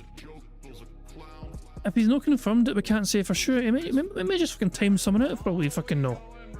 So we got timed out. Anyway, there you go. He just confirmed it. Someone got timed out. Yeah, okay. Anyway, stupidity. So we got timed out. Anyway, so tonight, I'm excited for tonight. Here's why. 6:45 p.m. Pacific time, right here on DSP Gaming. Stream 2 of multiplayer Tekken 8. And I'm here to tell you guys, I did do research, because guess what? There's good news. All of a sudden, yesterday, a huge flood of Tekken 8 gameplay hit YouTube. I think people were just waiting for the launch, and now that the game's out, the floodgates have opened. There is content all over YouTube with Tekken 8, and I was able to subscribe to a couple channels and actually get a lot of gameplay of Tekken 8 to watch. So I already watched like a basics combos for King, and I now know how to do juggle combos with him. And I was like, oh, that is like exactly what I needed. That's exactly what I needed to. I need to study. I mean, being honest, it's like I'm like a scholar of fighting games now. I have to study these videos and figure out what's this, what's that, how are they doing it, how are they timing it. And so today, I can't wait for tonight. I'm absolutely gonna try to do good juggles and stuff. You know, in Tekken. It's gonna be fun. I don't know. I'm debating. Should I just play with King all night? I'd be down to just play with King tonight and not play with Paul. Or I could play with Paul as well for variety. But like, I'm kind of liking King now because King is much more viable in Tekken 8 than he was in Tekken 7. His throws are better, and he has decent combos. And now I'm starting to learn what his good strike. I mean, I was a bit. Was that a T-pose properly from Phil? I guess. Hold on. Let's see. Did they hold it? I think people were just waiting for the launch, and now that the game's out, the floodgates have opened. There is content all over YouTube with Tekken 8, and I was able to subscribe. Yeah, okay, fair enough. At first I said it wasn't a T-pose. I retract that statement. That is a T-pose. My bad. Okay. I just thought. I mean, it's yeah. Burger. Done. 5 in a row. That's concerning. Cool. Right, let's recap the situation, guys. We are 5 squares away from a full house. We are 1 snort away from a free space. We are 3 burps away from a second free space. And I don't know how many likes we've got, but remember, if we get 100 likes on this bingo stream before we finish playing bingo, that unlocks another free space. So it's in your best interest to like the stream, ya bastards, so we can try and get a full house on this bingo board you see before you. Now, with all that being said, let's get back to the bingo. To a couple channels and actually get a lot of gameplay of Tekken 8 to watch. So I already watched like a basics combos for King, and I now know how to do juggle combos with him. And I was like, oh, that is like exactly what I needed. That's exactly what I needed to. I need to study. I mean, being honest, it's like I'm like a scholar of fighting games now. I have to study these videos and figure out what's this, what's that, how are they doing it, how are they timing it. And so today, I can't wait for tonight. I'm absolutely. Actually, I counted that. I already counted that snort. We're going to ignore the next couple of snorts because I counted. But we're going to get a free space of snorts anyway, guaranteed. Gonna try to do good juggles and stuff. You know, in Tekken. It's gonna be fun. I don't know. I'm debating. Should I just play with King all night? I'd be down to just play with King tonight and not play with Paul. Or I could play with Paul as well for variety. But like, I'm kind of liking King now because King is much more viable in Tekken 8 than he was in Tekken 7. His throws are better, and he has decent combos. And now I'm starting to learn what his good strikes are. So I'm debating. Should I just do King all night tonight? I think that would be neat. You know, if I get much better with King tonight, I guess we'll see how it goes. Okay. So anyway, yeah, I'm excited, and I can't wait to play tonight. I think it's gonna be a great stream. Even if I lose a ton, it's okay. The thing that right now that I'm massively lacking in Tekken 8 is character knowledge. There's tons of fighters in this game I've never seen or barely seen. I don't know what any of their moves look like. I don't know if they hit high, they hit low, if they're tricks into throw. I don't know what they are. Until I see it all, I'm never gonna get better, right? So that's the thing. I'm ignoring that snort because technically I counted it already. But yeah, we have a free space because of snorts. I need to play to see it and get better. So that's what we're going to do tonight. I'm excited for a Tekken 8 late night stream tonight. I hope you will join me for that tonight here on the channel, okay? Tomorrow, it's going to be Like a Dragon Infinite Wealth on the daytime stream. Now, before people groan and say, oh, but it's boring, apparently tomorrow we get to Hawaii, all right? And apparently when we get to Hawaii, things get interesting. Because now it's all American. So for the first time ever in a Yakuza game, everything goes American, okay? So we're going to have Hawaiian cuisine. We're going to have, like, stuff that you would see in America in Hawaii. It's a giant city. It looks totally different than the Japanese cities. The combat gets more interesting. So all this is happening on tomorrow's stream, okay? So I hope tomorrow you will join me for what essentially is the beginning of Like a Dragon Infinite Wealth, which should have basically been the beginning of the game and not 5 hours in, but I already talked about that on this stream today, okay? Cool. Then on Monday night, late stream, we're going to go back to Pal World, a game that I've now played twice, actually really enjoyed, and is reminding me of those night streams that I used to do many years ago, playing Minecraft with you all, right? Where we would chill and hang out, and you would help me to understand some of the different aspects of the game. It was very chill because we'd have fun conversation about not only Power World, but other things going on in life and gaming and things. And I really enjoyed those times we had together back then. And I think it's going to go well. I think we're going to have a nice, relaxing night stream on Monday to keep Power World. And if Power World keeps working as a night stream, I'm okay with having that in the rotation for a chill night stream. Okay? Then on Tuesday, Abdullah says, why is Like a Dragon not a day stream? I literally just said it's the day stream on Monday. On Tuesday, the daytime stream will be the arcade quest mode in Tekken 8. Now, before you freak out and you say, arcade quest mode, but that's not online play. You're right, but there's a good reason that I'm doing this mode, and it's twofold. Reason number one, arcade quest mode allows you to pick any character, and you fight against a series of AI-controlled opponents of increasing difficulty. This mode will literally be a better version of training mode. If I was just sitting in training mode trying to lab with a character and learn them on stream, you'd fall asleep. But this is actually going to be a narrative-based mode with story elements, where I'm going to not only be trying out a new character and learning content, like learning combos and strategies and things like that, but also I'll be unlocking content in the game. So why can't you fucking just do lab mode offline? Phil? If you know that fucking lab mode and training shit is boring as fuck, then why don't you do that shit offline and learn offline and save the kind of more interesting content for the online streaming shit? Play that mode, you earn in-game currency that lets you buy all the customizables. So I'll be able to make custom outfits and things for each character that I like because I'm playing that mode, you see? So it makes sense because I'm going to be able to practice with a new character for several hours, basically. I don't know who it'll be. I want to pick a character and kind of stick with them for that stream and try to get better with them and try to learn basic combos and strategies, because then on Tuesday night, I'm doing my next late night stream of Tekken 8 multiplayer. And my intention is to take whatever character that it was that I played during the arcade quest mode during the day and learn stuff with and play them at night in the multiplayer. You see? So it's direct leading into the next piece of fun content for you guys, right? So not only am I going to get exposure to all of the content of the game, but we're going to get unlockables, customizations, and then play online with this character that I've learned basic stuff with, right? So that's really cool. I think it's going to be a great day on Tuesday, honestly. All Tekken all day, but I think the way I'm doing it, splitting it up, is going to work perfectly. One mode leading right into the competitive play of the next, okay? Question is, who do you want? That is not hand graphs. Phil just fucking throwing his hands to the fucking side. That's not really hand graphs. Hand graphs is when it's demonstrating something going up or down in numerical value. That was not that. Want to see me play with on Tuesday? I'm open to playing with any character in the game. So, you know, who do you want to see? Start thinking about it. Start giving me your feedback. I want to hear characters you guys are interested in seeing me try out on Tuesday, because I need to play with them in the arcade mode during the day and then, you know, play with them at night. So, who will it be? Already got Lily, June, Reina, King. Well, it won't be King. I already know King. And I'm going to get better with him. I want to pick You don't know me, bitch. different character on Tuesday, not King again. Bikini Lady? There is no Bikini Lady. You're thinking about Christy Montero, right? She's not even in this one. If you mean, there's a few new women in this one, but none of them wear a bikini, so I don't know what you're talking about. Someone's very confused. Anyway, so that's cool. Now Wednesday. Now here's the big news. Wednesday, daytime stream. It will be Baldur's Gate 3.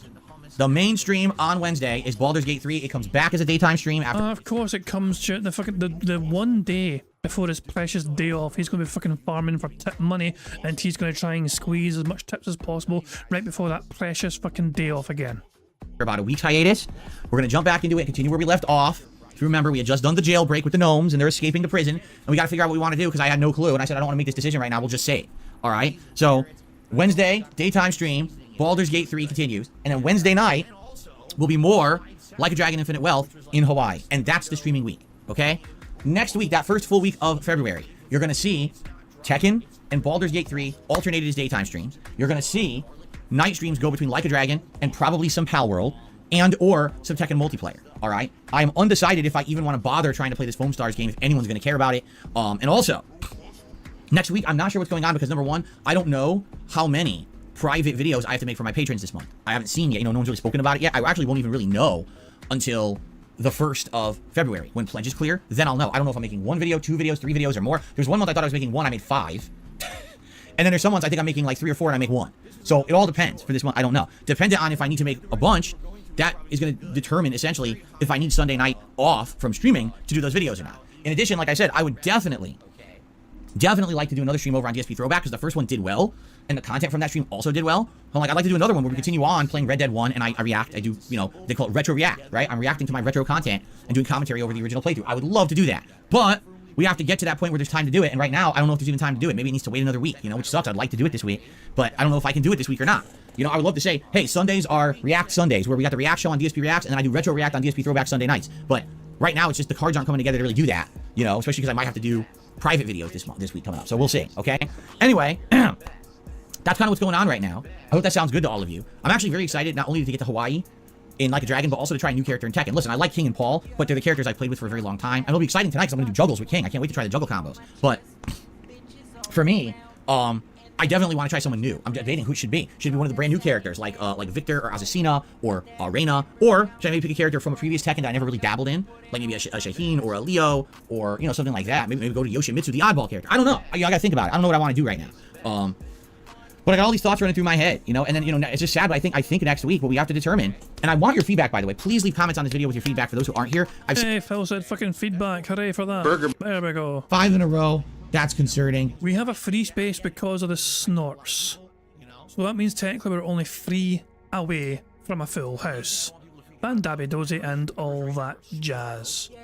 Some of the comments of those in chat, but I need the opinions of those who watch on demand. You guys are just as important as the live stream viewers. You have to understand that. You are. So I need information. Oh, it's not Leo, it's Leo? Okay, you're right. Actually, I knew that. I remember because when I played that Tekken, every time they said his name was Leo. And it I just shut the fuck up, Phil. So, full context. I clipped this seller on. This is what I fucking had here. So I had this fucking freeze frame thing here that I went and removed the background from earlier on. Meester has sent me what he calls a robust do blank style PNG. And is that? If you're not aware of do blank, they are they have some interesting thumbnails on there and interesting content based on it. They're a fair detractor, and yeah, do blank style is a good way to say that. I guess. You should probably send that on to him, Meester. Send that on to him and see what they have to say about that. It's bizarre. There we go. I was going to actually talk about something as well, to be fair. Guys, I'm planning on doing a quick blast stream, but I do need your help on that. I am making up a brand new. Let me find the community post. There's a community post for us. Give me a second here. So go to my page. Give me a second here. Go to my channel. Go to my community section here. And yeah, here we go. Here, if I click this, and so yeah, the link to the community post should be in the chat right now. But I'll show you as well, guys, on screen as well, of course. I'm going to make a new DSP Gaming Quick Blast Quiz for 2024, so feel free to submit your best questions, and it may make it into the game. I've already been asking for suggestions, and if chosen, you'll be credited for it for the quiz. And I include all the questions I've got so far. I include everything. So it's some of these questions are ones I came up with. Some of these, all inside I came up with one. Meester, Dashies are a few, Snoo, the Vega, Brandu, there are a bunch as well. I think I had one anyway. There's some more Dashy ones, but guys, as I said, please feel free to submit your own suggestions. And there are some very good ones in there as well. Like some of you guys have been leaving comments and suggestions, and I've been adding them to the list as I go. I'm not edited it here, but I've got my own little list saved in Notepad or whatever. But yeah, I need 64 questions altogether to fill out completely a full set of questions, and I'm about halfway there so far. So yeah, any questions you'd like to see in a Quick Blast. Remember, the whole point of Quick Blast is to just try and think of, try and propose a question that will trigger the funniest possible answers from people playing. Somebody, actually, this person, somebody had a really good one very, very recently. This one here, this guy here, Tonya Wiggins, had a whole bunch of different good ones here. I thought, what's the worst thing Jasper has seen at the Snort Fort? Great question. It can, it can inspire some creative answers. What does DSP actually stand for? These are very good suggestions, and they likely will. Some of these will definitely make it anyway, as well, to the final full list of questions, But there you go. Some cracking quality submissions here, for sure. But I would appreciate some more. The sooner I get all the questions sorted, the sooner we can actually do a Thursday Quick Blast stream together. We can try and do it with some members, but I'll try and do it, it'll be a public stream. Everyone can fucking watch it. But I would like to do it with members as well, and play with members so they get a little member perk for them to try to be the first ones to sample the game and play the game. So having said that, I just wanted to show that. I just wanted to shamelessly show that thing, on my channel. Meester saying I dodged his chair question. Is that when I said no thank you? Meester wanted me to put a question, what does Phil's chair smell like? And I said no. I always got confused because in the story they said it like that, and I totally forgot about that. You're right.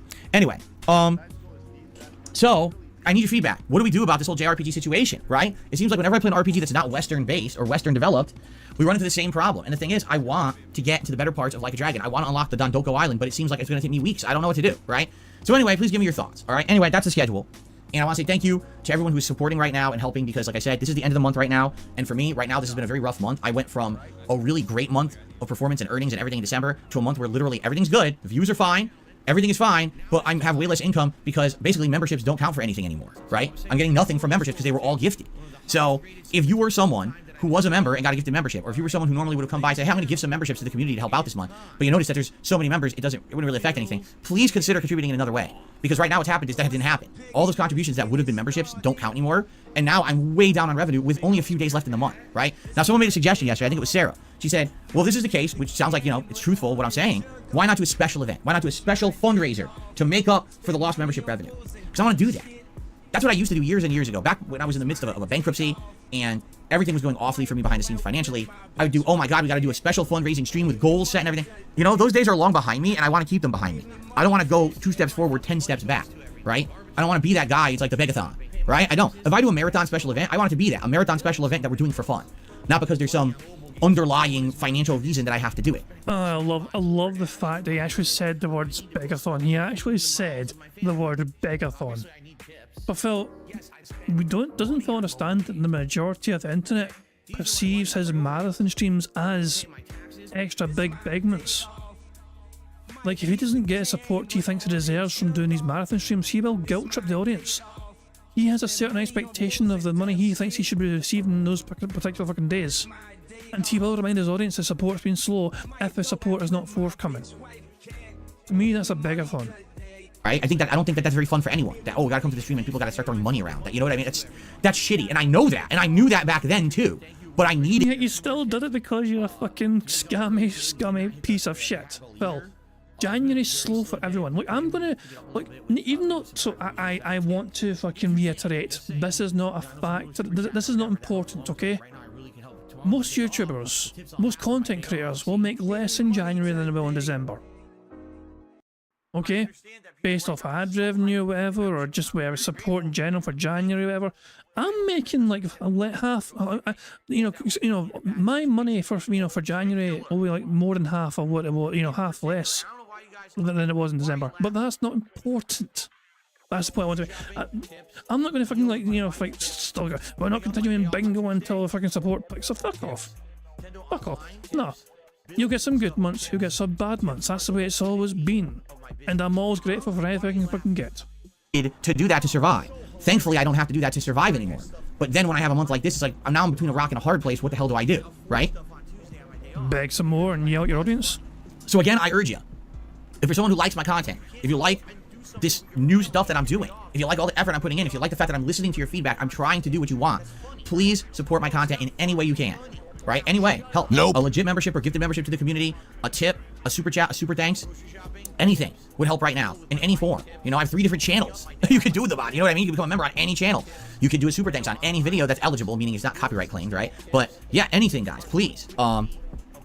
Much appreciation for everything out there. And again, you know, I know for a fact that people, you know, care about my content. They tell me about it all the time. It's just a matter of people will come by and pay attention when it's something they're interested in. That's always been a lot of people's attitudes when it comes to my channel. A lot of other people, it's like, well, I just watch every single thing that person puts out. I don't really feel like there's that many people who watch everything that I put out. I don't think that's the case at all. I think there's some people who watch my podcast. There's some people who watch fighting games. There's some people who watch RPGs. There's some people who like the react show. You know, it's all different people from all different walks of life, all different places all over the world, right? And is there some crossover? Yes, there is. But I have all these unique audiences. And so, very much, you know, just take a look at the situation on DSP React. I talked about that for over a week before finally kind of sunk in with enough people that we got the stuff together for today's show.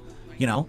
That's just how it is. It's like, it's hard for me to get the word out about this kind of stuff because I have people who are watching different kinds of content in different places. So it doesn't necessarily, the word doesn't carry over. You know what I'm saying?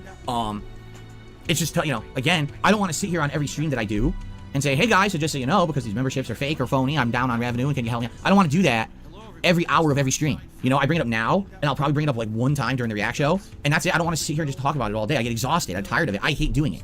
You know, for the longest time, I haven't really had to bring it up at all. If you haven't noticed, it's only until these really scumbag, awful people again, try to mess with me and my business and my livelihood, then again, I gotta bring it up, right? It sucks. I want it. As far as we're aware, it was OIC that fucking did all the shit to you in the first place, Phil. Look within to your own community, your own specially curated community, and ask OIC why they did this to you. Not one single detractor that I'm aware of has taken responsibility for fucking doing this shit to Phil. Bring it up, but they forced me to. They forced my hand. I have to let you guys know what's going on because this is how I make my living. It's not, oh, there's 10 other sources of income behind the scenes. This is it. So when they mess with it, it affects everything, you know? So please support the streams if you can. Thank you in advance. I think now we're just gonna get right to shoutouts, okay? So we start off today with Spider Dijon, 12 months as a supporter. Thank you so much, Spider Dijon, for 12 months as a member. I appreciate that very much. Big Mac with the first super chat of the day, saying thanks for your meaningful content and persistently sticking to your schedule. Yeah, you know, that is, what's funny to me is when people say something like that, I'm like, sticking to a schedule, what's the big deal? Because I take this seriously. I feel this is my hobby and my passion, but it's also my job. I understand that. This is important to me, to have a set schedule of content I'm putting out, to be here on stream every day at set times, to have a schedule so you know what's coming out every day. Well, you literally fucking rage quit Resident Evil 0 last week and just randomly fucking started playing Tekken demo instead. You just bailed on finishing a fucking game that many people, your fucking audience, may have been committed to watching. And you didn't finish that fucking game, you just bailed on it randomly out of the fucking blue. You have before done this kind of thing where you just randomly decide out of the fucking blue to play a different game instead and you just fucking ignore your goddamn schedule. So Phil, bear in mind as well, Phil wakes up usually about fucking 10:30 AM. It's not as if he's fucking waking up super early to try and prepare a fucking busy work day or whatever. He's trying to prepare all his fucking unique different titles and transitions and cool things to add to his fucking show. No, it's just him slumbering into his fucking office in his fucking Zelda jammies. You find some fucking, you know, random shirt in the laundry basket that he's not worn for a week. You know, I'm going to look like a fucking adult today because I have this fucking beige fucking shitey shirt on. You know, fuck me, man. Nice shirt, 25 cents. And then it's like fucking, there's nothing new on the streams. There's nothing new to prepare for the fucking streams. It's just the same old shit, same old fucking garbage, same old fucking shitty webcam, same old fucking overlay, same old fucking. He might change the font color. Oh fucking wow! He changed the fucking font color, guys. That took what, fucking half a fucking second. Ah, for God's sake! Why is Phil slamming his desk while saying this? I have no fucking clue. I have no idea. That's important to me. And then you guys every day tell me, actually, the reason why it's a big deal is because most streamers don't do that. Most streamers don't have a set schedule. Most streamers don't have set content. Even people who are 10 times more popular than you don't do it. I'm like, I don't know why. Why wouldn't you do that? If this is your job, why not take it seriously? Why not treat your audience with enough respect that you tell them exactly what you're doing and when you're doing it so they know when to show up and not be yanked around? And you know what I mean? Like, to me... But those big content creators probably have very busy, meaningful fucking lives, which means they cannot have the same fucking thing happen every single fucking day at the same fucking time. These big massive content creators will have their own fucking lives, but I'm sure as well that they'll try and give plenty of advance notice to their audience as to when they're streaming and how you can fucking watch their streams, because that's exactly how they fucking became big prominent content creators, so by making sure that they got the word out there appropriately to their audience so their audience is well informed. I want you guys to be in line with all the stuff that I'm interested in. Right? I want you to know I'm doing this game, I'm doing this session, this big event is going to happen on this stream because we got to this part of this game. You know, even you guys all the time, oh, so-and-so hasn't streamed in 2 days. Why? Did they come into some money or something that they don't have to stream? I don't get it. You know, it's your job. So why aren't you there? That blows me away. It really does. That people just aren't consistent in what they do, that's just fucking weird to me. You know? I love how Phil's first thought, you know, and somebody in his chat tells most so-and-so hasn't streamed for a couple of days. Phil's first immediate thought is, are they suddenly rich? No, it can be a case of maybe they're fucking busy with real life, or maybe they're away on a holiday, or whatever. No, Phil's first immediate thought is, did I fucking strike it rich and I don't have to fucking stream every day anymore? Phil is obsessed with money, like unhealthily obsessed with money. But anyway, thank you Big Mac for the super chat. I appreciate your kind words, okay? Darth Fig did a $5 super chat. Says we had a lot of Like a Dragon and Yakuza games. I'm sure people would burn out. Baldur's Gate 3 is different and we enjoy watching it. I think you guys like Baldur's Gate 3 for many different reasons. You know, I think everyone might have a different reason. Personally, I like it, but I'm not in love with it like you guys. Like, a lot of people are like, oh, it's the best RPG ever. I don't even think that at all. I think it's good, but mostly the reason I like it is the narrative. There's the interesting narrative plot. Most of the reason you fucking like it is because you get $100 plus per stream in tips. Because your fucking audience are terrified of you fucking wage quitting the game. That are going on. The combat is, it's alright. It's not great to me. Like, I get bored a lot of the time with the combat because the way it's laid out is just annoying. But, you know, I do like the game overall. So, but fair enough. You have a good point. We played Like a Dragon, Ishin, Then we played Like a Dragon Gaiden, and now we got Like a Dragon Infinite Wealth all within a year. Yeah, I think it is overload. I'll be honest with you. They're kind of doing the same thing Pokemon was doing, and the same thing Assassin's Creed was doing. They're offloading way too many games in a year, and interest is going to wane when you're oversaturating the market, right? I do think it's just unfortunate timing to have Gaiden and then Infinite Wealth right after. That was kind of like, I don't know what they were thinking there. Thank you to the Roman Victor, who became a member this morning. He says, Phil is love, Phil is life. I love your content. Well, thank you very much, Roman Victor. And Kathleen, also, with the membership this morning. So thank you all for that. I appreciate that very much. Now we swing over to the tip side of things. And first of all, FYI, I just want to let Slayer know, if Slayer's listening, because I'm pretty sure Slayer is listening to the podcast and probably not live but on demand, your tip did finally come through. It was actually Slayer who tried to do a dollar tip yesterday morning, and it got randomly selected to be frozen and reviewed by PayPal. Slayer is from a fucking country which doesn't have proper fucking currency conversion. Remember, Slayer steals money from DSP every single month by buying the Ultra membership at a cheaper rate because of the Singaporean currency.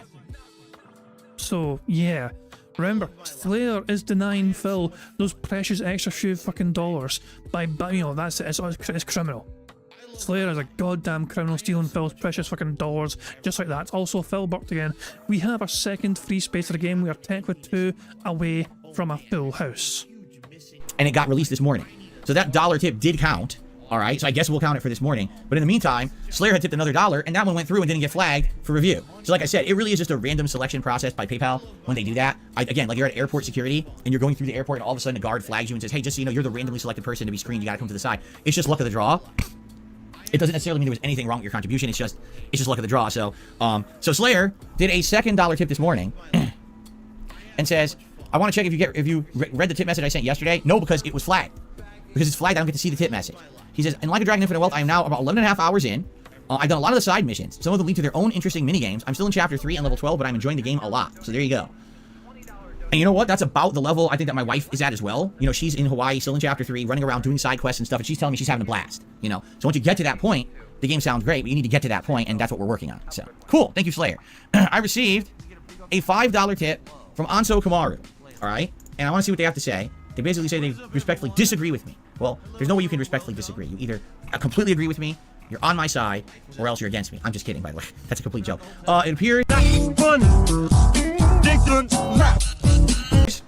the animations are frozen. For some reason, the browser won't even load. Did it just play it? Wow. That took like ages to play. I wonder what happened there.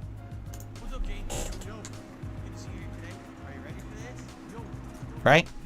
I'm sorry, but on my streams, the black and white mentality. Either you're for me or you're against me. No, I'm just, you know, that'd be a pretty immature, stupid way to see the world, right? So, Anso Kamaru says, I understand where you're coming from on the topic of pacing. I respectfully disagree. Here's why. When someone is playing a video game, they want to be immersed in its story, world, lore. As you're a streamer, you have to be constantly worried about the mood and interest of your audience rather than your own. That could translate to you being way more impatient than you would normally be. Does make games for gamers. That's 99% not streamers. Actually, that's wrong. More and more people are making content than ever before, and it's going to continue to increase in the future, so I actually do disagree with that point. I've noticed over the years you constantly had issues with slower paced games, which translates to disdain for the game because your audience isn't feeling it. It's not just my audience, it's me as well. It's a shame that you cannot fully enjoy JRPGs anymore due to length. There are already a shit ton that you skip as it is. I feel this too because I'm pretty busy and I can't get to them all. No, you have to understand something. You're right, but you're not 100% right. You're absolutely right in saying that the stream is a factor. You're correct. I have an audience. I have to make sure that what I'm doing is entertaining to my audience. But as I'm getting older, I want more interesting gameplay because I have limited time. As the older you get, you realize, right, your time is more valuable. When you're younger, you got lots of time to go, right, in your life. You're like, fuck it, I'm bored, I'll waste time. I ain't got time to waste. I really don't. I have time that I need to spend doing meaningful shit in my life.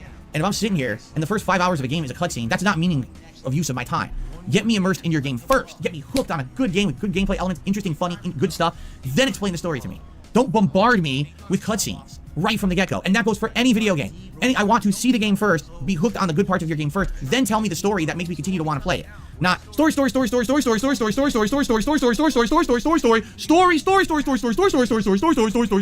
Wait, oh, you died. Wait, what? Oh, the game actually started, but there was so much story you didn't realize it. See, your controller's over there and you died. Oh. Shit. Right?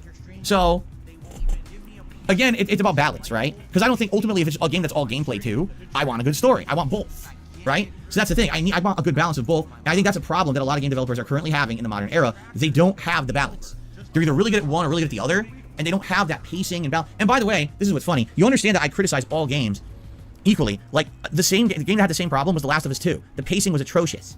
The plot was all over the place. It was like, first the plot's here, then something bad happens, but that should have probably happened at the end of the game, but happened at the beginning of the game. Then you flash to this scene, then you flash forward, then you flash back, then you do this. The pacing was atrocious in The Last of Us 2. You know? That's what you want for your Yakuza game. You want to... Hold on. You hated that happening in The Last of Us 2, but you want that to happen for your Yakuza game so you get to the fucking action stuff first. Phil, make it make sense. They fucked it up bad. If they just ordered that game differently, it would have been a better game. And I feel like that's kind of the same problem that I'm seeing in Like a Dragon Infinite Well. Okay. Let's continue. I received a very generous $41 tip. 41 buckaroos, everybody. Thank you so very much for a $41 tip from Sven Gunner. That's their name, Sven Gunner. And here's what they have to say.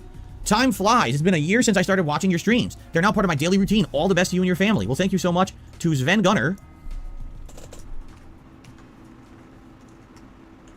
for a very generous tip. And with that, that's going to jump us up to $48 in tips on today's stream. Thank you, Sven.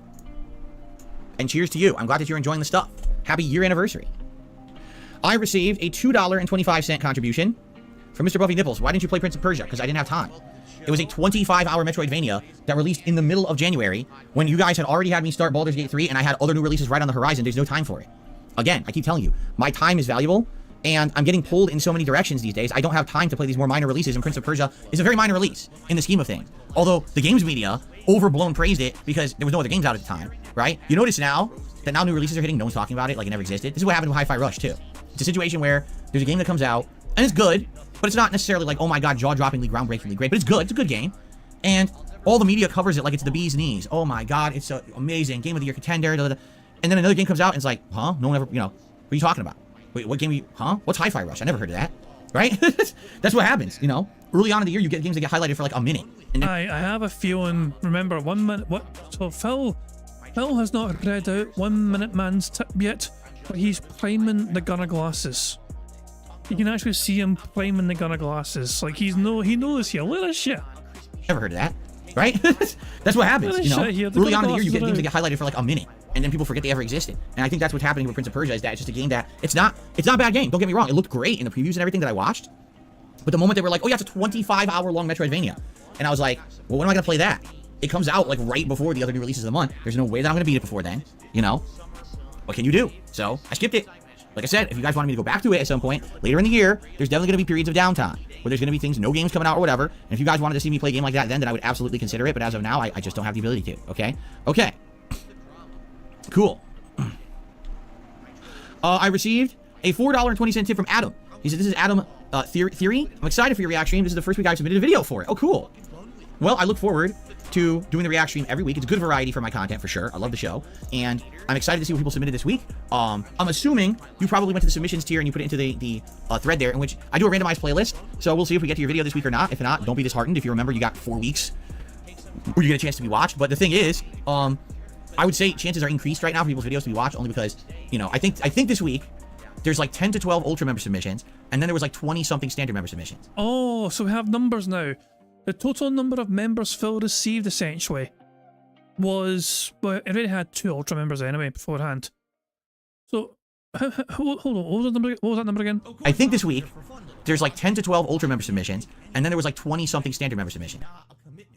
There's 10 to 12 Ultra member submissions, but don't Ultra members get to nominate like 2 videos each or something? But the number of submissions, he says at 20 odd. I don't think he gained many new standard submission style members. Because if every single fucking member, right, that can submit videos can submit 2 videos each, and there's 20 of them, it means he's still on 10. Yeah, Bjorn's doing the math as well. There's like 10 standard members and 3 ultra members, it looks like.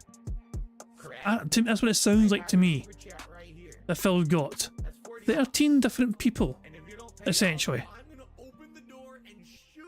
I don't know, maybe, who knows, but fuck me, man. Phil, this is not taking off like Phil fucking envisaged, at least for now anyway. So we gotta get through the Ultra first, but once we do, depending on how long those clips are, we'll see how long it takes to get through them. But also, you got a really good chance of getting your video watched right now, so good stuff, right? Okay, I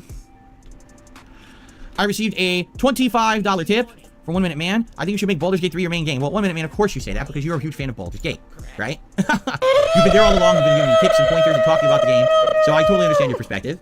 And I think there's a lot of people that are in the same boat as you, that you really enjoyed seeing me play Baldur's Gate over the last month that it's been a major stream. But I did say that when new releases come out, they will take priority, and then we would reassess and see. And I think what's going to be is Tekken's going to stay a daytime game, right? And we're probably going to alternate between Tekken and Baldur's Gate on day streams, and the night streams are going to end up being Like a Dragon, some Tekken multiplayer here and there, and some Power World. Like, that'll be the variety that we'll do on the night streams, okay? Now, I'm not saying that I will never do a day stream of Like a Dragon, especially if we're in a major part and I want to make good progress. Maybe I would do one, but I definitely think that Baldur's Gate 3... What in the fuck is wrong with his eyes? Like, he had to take off his fucking kind of glasses because he has to keep fucking rubbing his eyes. What the fuck is wrong with him now?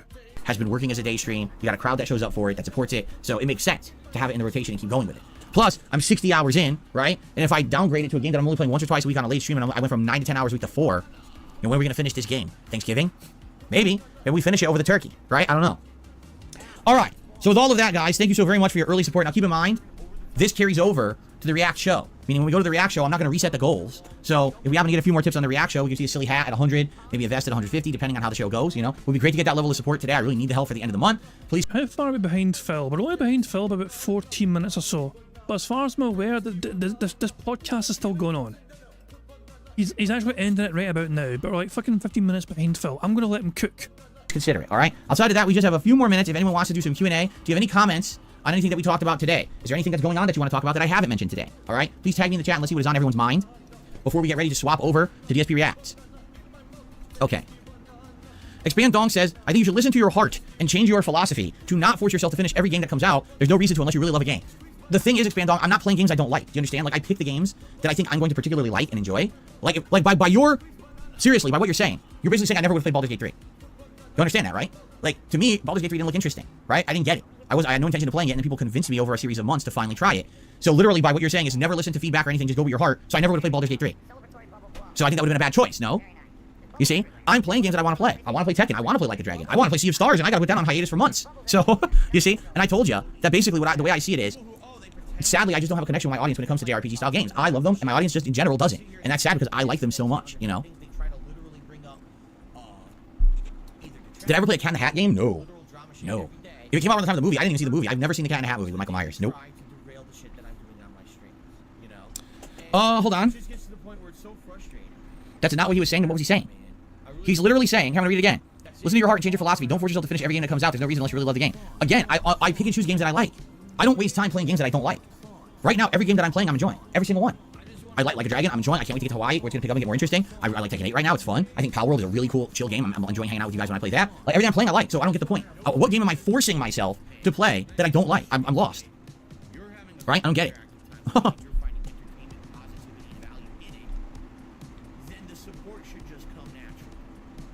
Huh? I got $1 anonymous tip. Why did you skip my message? I don't know what you're talking about. Whoever just did $1 anonymous tip, I have no idea what you're speaking of. Are you saying that you already contributed and I didn't read out? I didn't get the message then. Because this is the first message I saw. Literally, I just saw that one. That was it. So, I don't know. Sorry about that. Unless someone's trying to mess with me, which could be too. No Super Real Vibe says, with Starfield being on Game Pass, is it worth it to play it now? If you like the formula that Bethesda uses for games like Fallout and Starfield, or excuse me, Fallout and Skyrim is what I should have said, or just Elder Scrolls in general, you'll likely enjoy Starfield. You probably won't be blown away, because they really don't do much in that game to innovate. It just feels like they took the elements from their already existing franchises and slapped them together, and then added, oh, you can build spaceships. Will you ever have to? No. So why is it in the game? I don't know. Oh, you can fly around the galaxy. Okay, well, do you have to? No.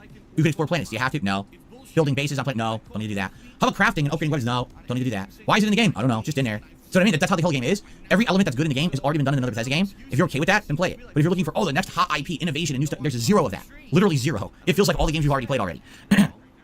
Thoughts on the Fortnite Battle Pass? Yes, it's called Absence of Thought. I don't care about the Fortnite Battle Pass. I don't care about Fortnite. I know nothing about it. Did I ever finish Starfield? Yes, we did. We finished it. Indeed, we did. And it was terrible. Just like I suspected. I was like, wow, they really screwed that one up. Yes. Yes, it is almost February. That's correct. Not that this year, February is weird, because there are a lot of games coming out in February, but almost nothing big or notable until Final Fantasy VII Remake. It's like everything's just kind of like a placeholder appeaser until Final Fantasy VII Remake comes out. It's kind of weird. When will I release the Kung Fu Panda vids on DSP Throwback? First of all, to make this abundantly clear, because I tried to explain it to people, there's not a lot of them. There's maybe a small handful of them. I think I played the game for like 90 minutes or something, and I was getting increasingly more drunk as I played it, and then I just never went back to playing the game ever again. So it's a playthrough that I planned on maybe doing as a silly one, and I never went back and finished. So it's not a lot of videos. You know, at most it would be maybe 2-3 videos for the channel, but it's unfinished. It's just old content that's kind of lost media content. When am I doing it? Right now, the focus on the channel is Final Fantasy 13 and Red Dead alternating every day. That's a lot of work as it is. Every day editing together the videos, upscaling, releasing. There's not really extra excess time to be putting out other bonus playthroughs. You know, I could look into it. What I would have to do is dive further into those hard drives there and see what else is on there that has not been uploaded elsewhere, or maybe it's just a forgotten piece of media, right? And try that out. I have to see. I have to see what's on there. There might be some vlogging stuff too that's been lost for a while, but I have no plans to release the Kung Fu Panda stuff soon unless there's demand for it. So, genetics, we already talked about that the other day about Xbox going all digital. Watched the podcast about 2 days ago for that. Yes, in general, the feedback I'm getting is that you guys really like thumbnails on the videos now that the style has been changed, instead of just being a generic picture with a number, to now actually have a frame from that particular video that's referencing something going on, and to have the title of the video, you know, be something catchy and interesting, so you know directly what's happening in each video. The general consensus I'm getting is that that's what you guys like, right? Excuse me.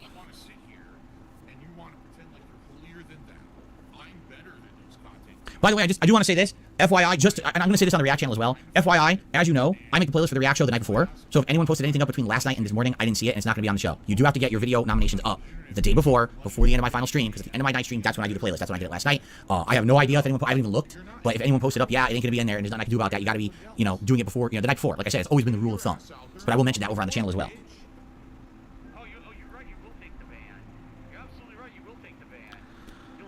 All right, any last minute stuff?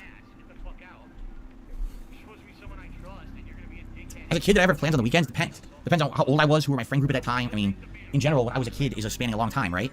In general, most of my time was spent outside playing in the neighborhood with the neighborhood kids. And as I got older, it was going to arcades on Friday and Saturday nights to play Street Fighter. Oh, can you imagine an interview with one of those fucking neighbor kids? You know, do you remember a guy, that little boy called Phil Burnell? You know, imagine the fucking stories of what Phil Burnell was like as a little fucking boy.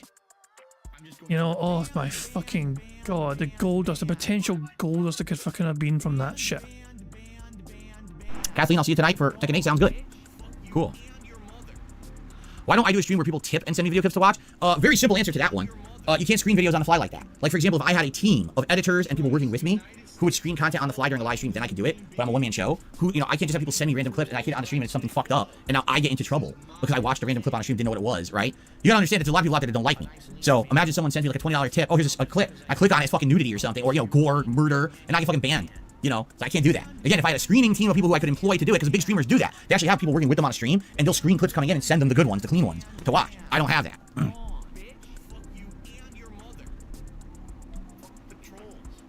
Chimp Thoughts tipped me $1. Says Baldur's Gate 3 is good, but a lot of reviewers didn't play Act 3. It shows because it falls off a cliff and it's really buggy. When Like a Dragon opens up, it's epic. I sent a tip earlier, maybe it didn't go through. But yeah, if you sent a tip earlier today, I didn't see it. Guys, I should say this. Perhaps what's happening here is the same thing that happened a few weeks ago, where a few tip messages are not coming through. And obviously, I apologize for that. If you guys are noticing that pattern, if you're tipping and I'm not shouting it out, please let me know. And maybe what I'll have to do is start manually checking PayPal again, which sucks if that's the case, because that's a pain in the ass to do.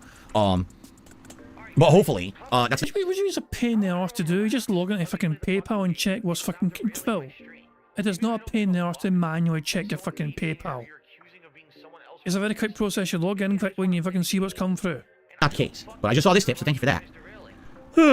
Well, 90s guy now says after it's been completely fixed, they added a ton more content. Tub says yes, it's definitely not buggy anymore. Okay. All right, Derek, I'll see you on the React channel. And yes, today's episode 49. Next week is episode 50. And technically the week after that is the 1 year anniversary of DSP React. Yeah, the 1 year anniversary of the channel coming up. So.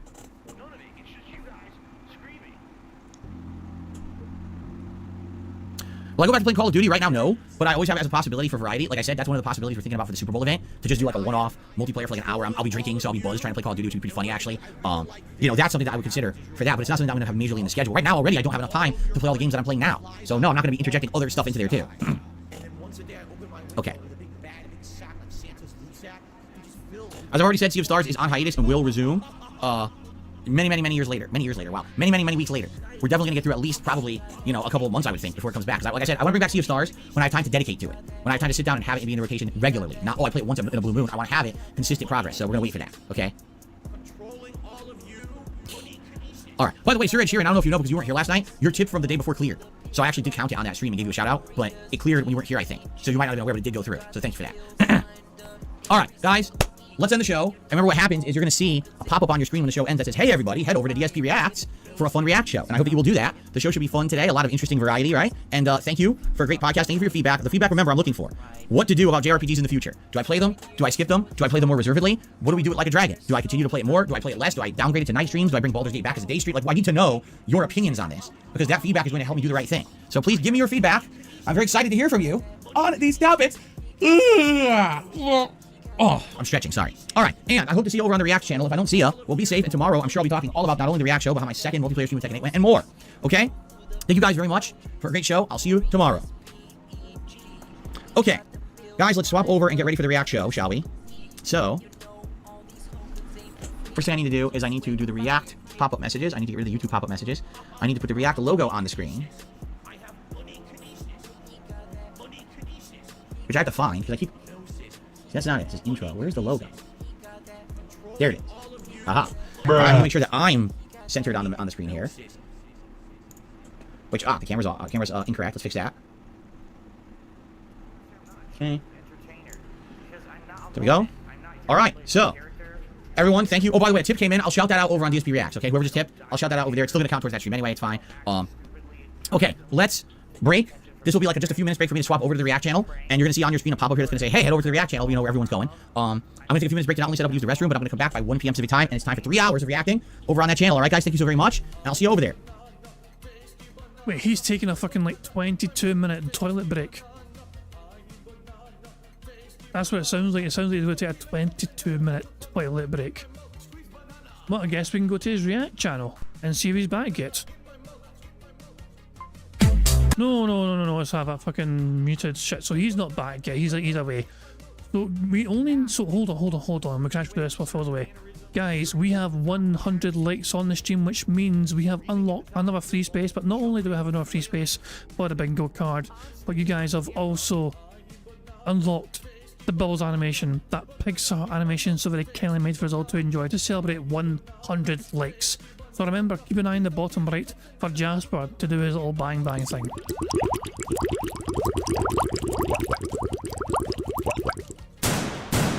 Good cat.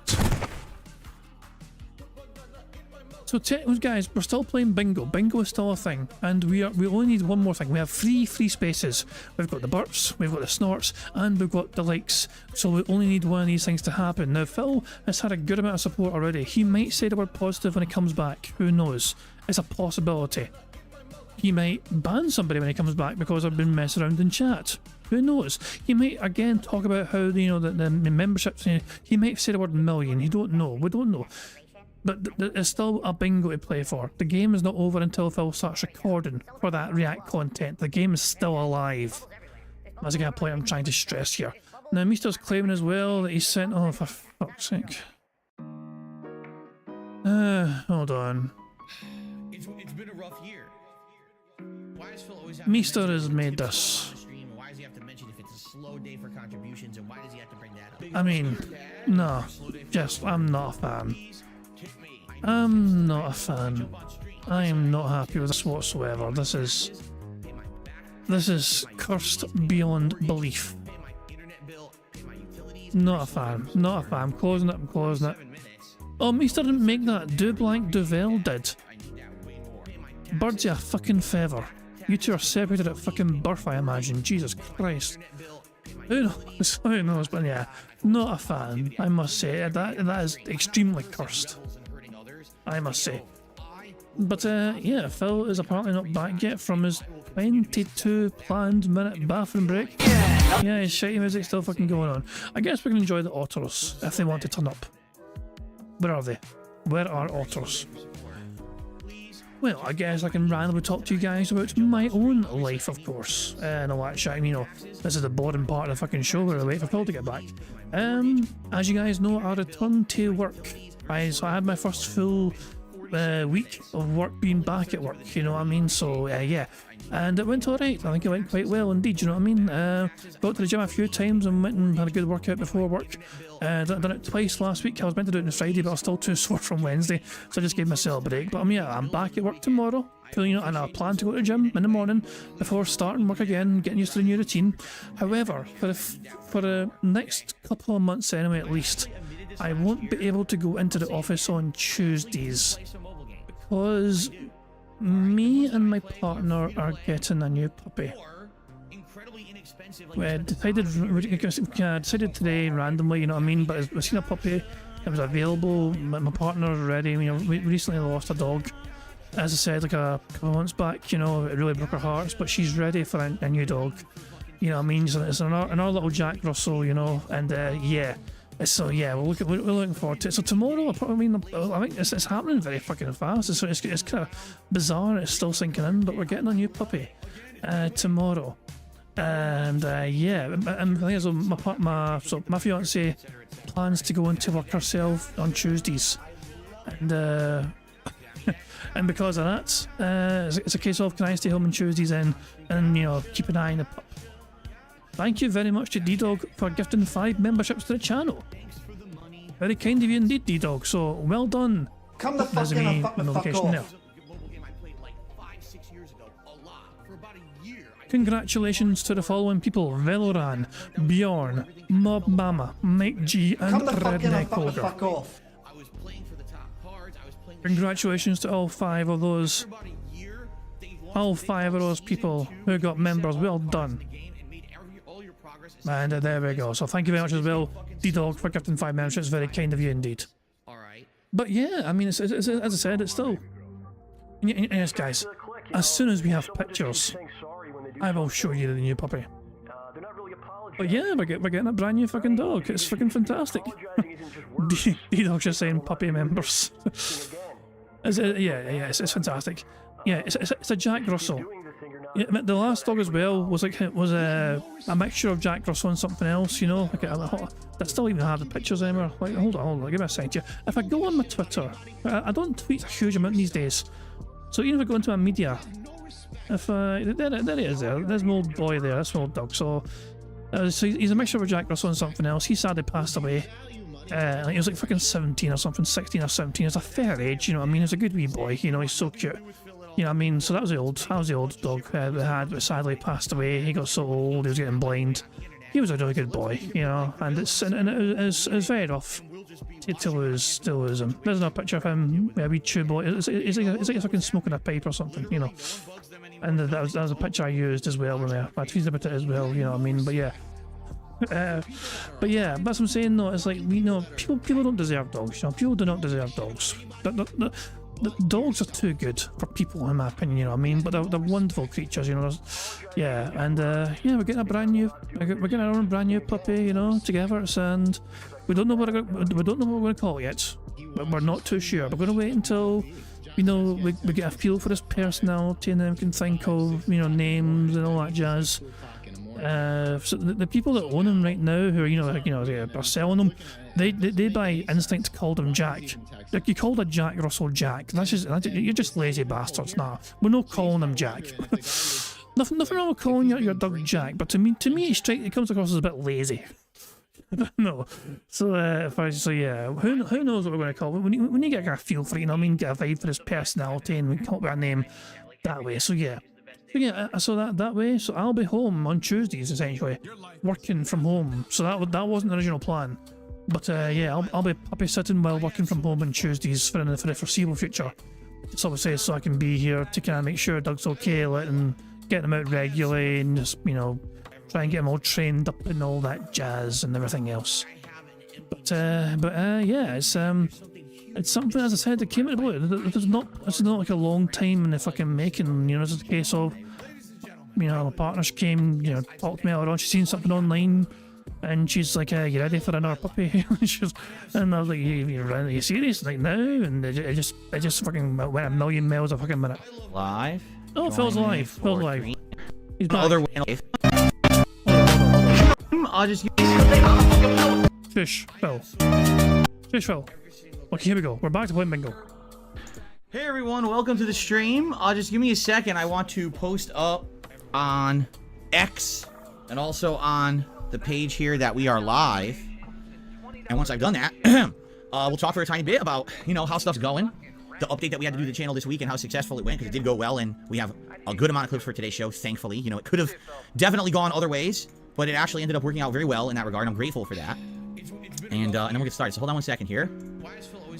Copy this and just say, here we go. Today's DSP versus the internet stream. Oops. I can't spell internet. Internet stream is live. Join me for 3+ hours of reacting fun as I watch back the clips that you submitted. Excuse me. Okay, here we go. Remember, we only need one more thing to happen. Okay, now let's see if this lets me post it up or not. Let's try this. We have 3 free spaces. We need one more thing. And also post it over on the DSP Gaming channel. I always do. Just in case the people on DSP Gaming are interested, but many of you came over from DSP Gaming. Okay. Cool. Post on Triple X? That would be a different kind of post. So no, I'm not doing that. Anyway, alright, so that's done. We're posted up. Probably more people will be joining momentarily, I would bet. Oh, what I should do, let me get the playlist actually synced first. That would probably be a better idea. Get the playlist synced before we begin. Here's our view channel. And playlists. 12 ultra videos, 27 standard videos. Actually darn close to the usual. Usually we have between anywhere from 8 to 15 ultra videos, and usually we have around 30-ish standard member videos. So we're actually pretty much right in line with what we normally would be doing, okay? Okay. Is this oh, it's not working. Hold on. It's not synced. Hold on a second here. There we go. And here we are. The controller. Walk Warrior says, I was trying to talk during the podcast, but my messages aren't going through. Can you check? No. I'm on a different channel. I'm not on DSP Gaming.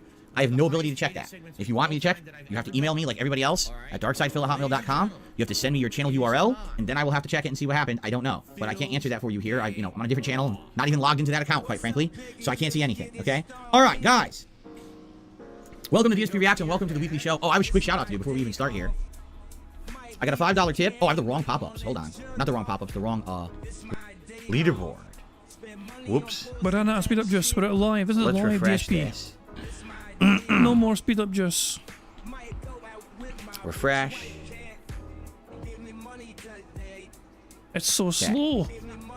It's so painfully slow live. Okay, now I have the right leaderboard up. I received a $5 tip from Dan the Man. Thank you to Dan the Man. Let's test and see if these animations are working. He sounds so drunk. Here we go. Let's see if this works.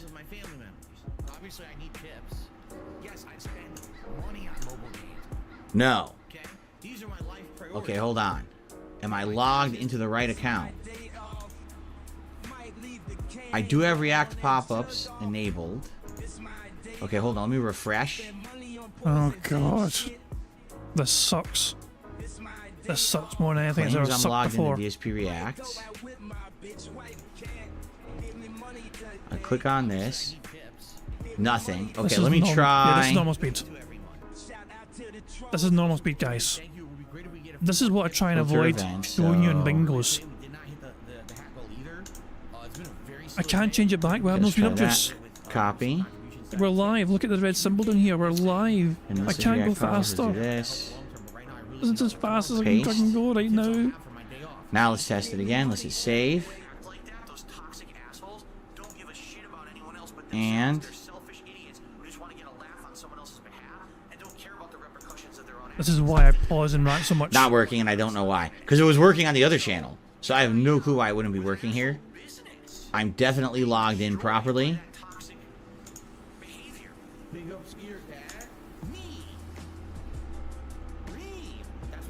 And sucks. let me test another animation, actually.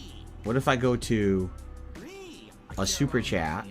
Or if you just go fuck yourself. I try to test the super chat.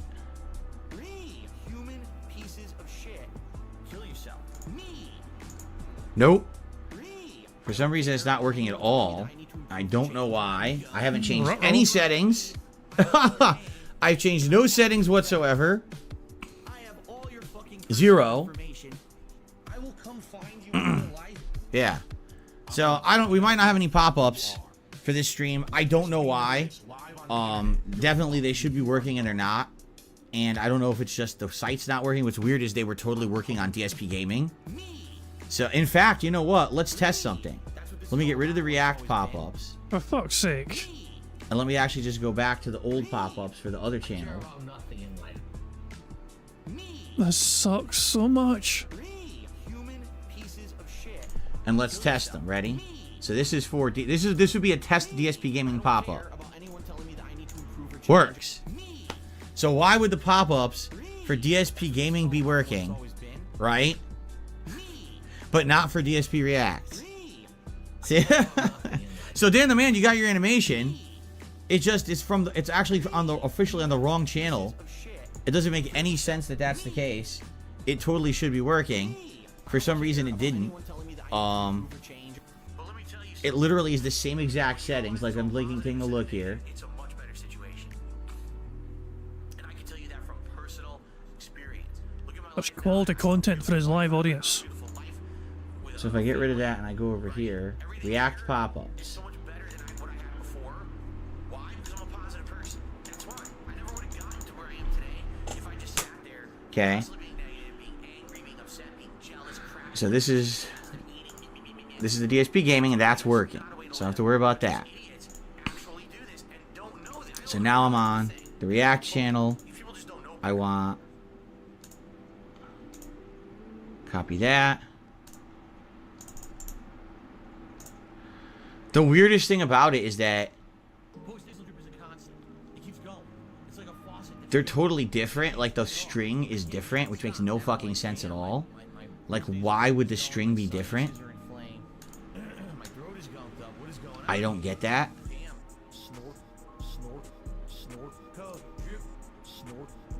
And the YouTube pop-ups are off. Yes, I got them off.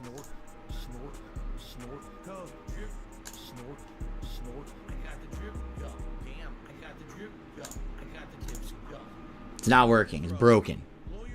Maybe if I log out and log back in. I don't know. Fucking hell, man. Holy crap. I'm just gonna fucking prepare the end. I'm gonna add the new members to the end screen. That's what I'm gonna do. Well, Phil fucks around and does nothing. Oh, it's not working. Ah, it's not working.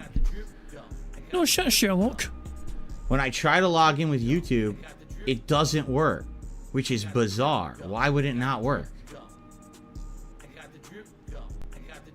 It just loads and never finishes logging in. Have a mute button that every second I'm tapping the mute button just in case I'm gonna have to clear. Like, this is what I mean. These don't. Oh, now what is going on?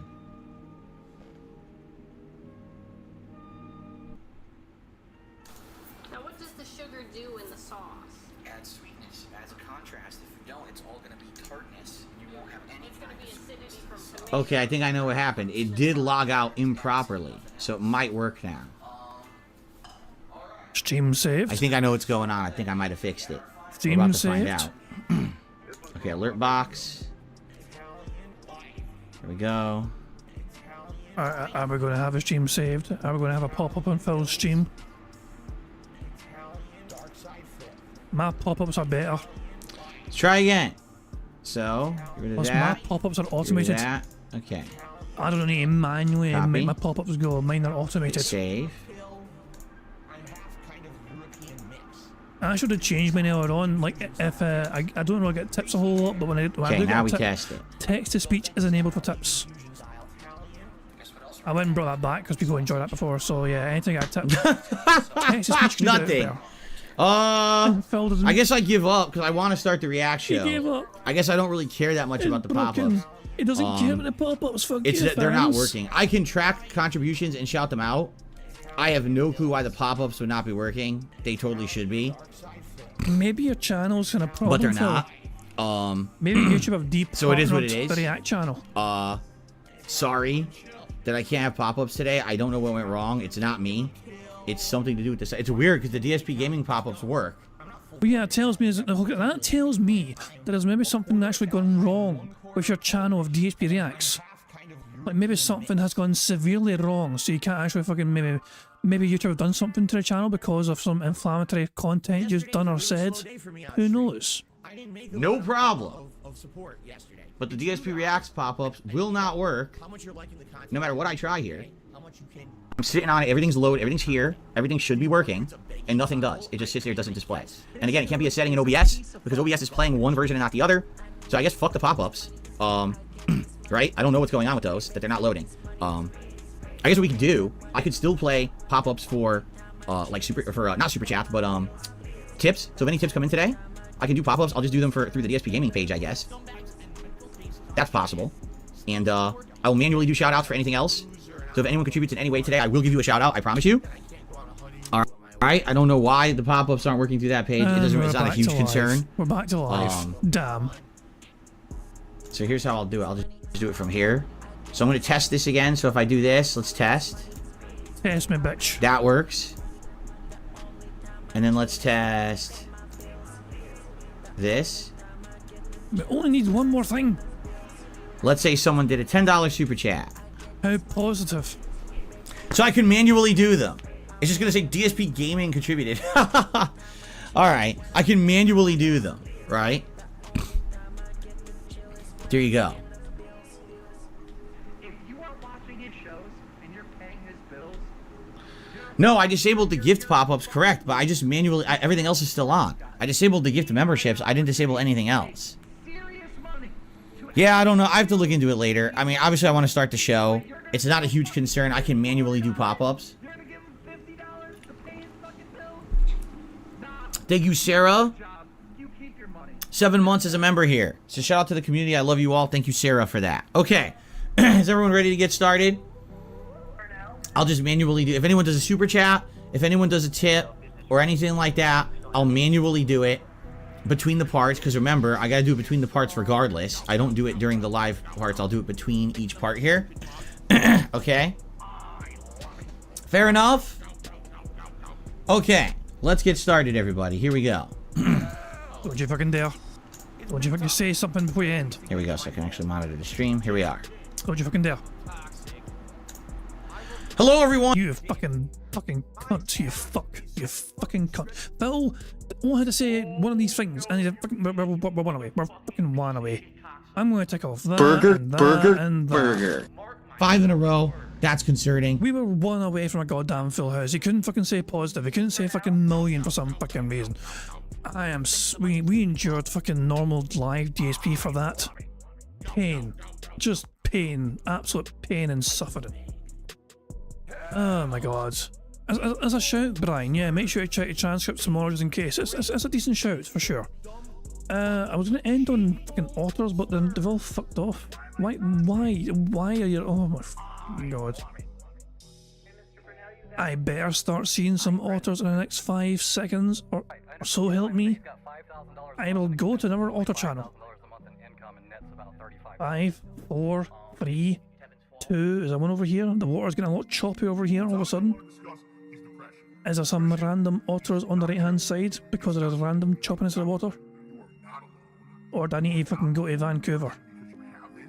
Actually, we're in Vancouver. Monterey Bay, I meant. We're in fucking Monterey Bay. Monterey Bay has ever otters, I believe. Damn it. Right. Monterey Bay Aquarium. Sea otters. Where are the otters? There they are, there. There they are. So it's fucking Vancouver, we're fucking denying us our fucking otter fill. At least we fucking got some otters here. Live from Monterey Bay Aquarium.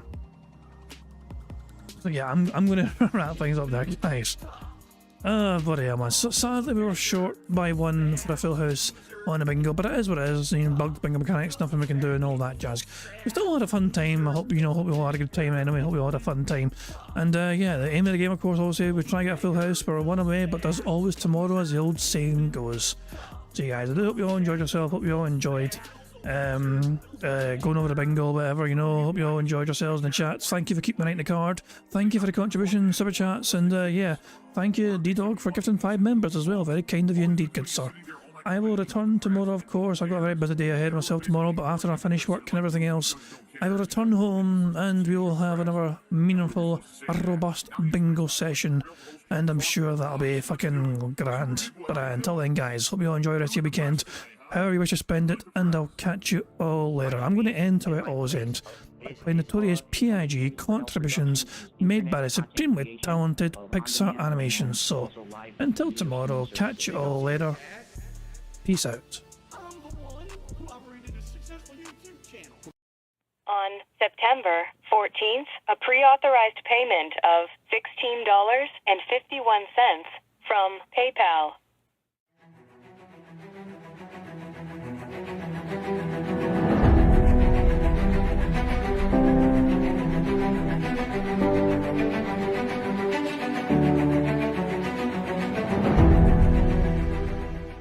All right, Luna Mills has tipped me $1.30. It says, I'm back. What's your favorite type of shower? What when you're showered in money, when you go outside and all of a sudden greenbacks start falling from the sky and you raise your face up, you're like, oh, you start dancing, you go, oh, money, money, yeah, yeah. All right, I don't know what the hell you're talking about, but thank you for the first tip of the day.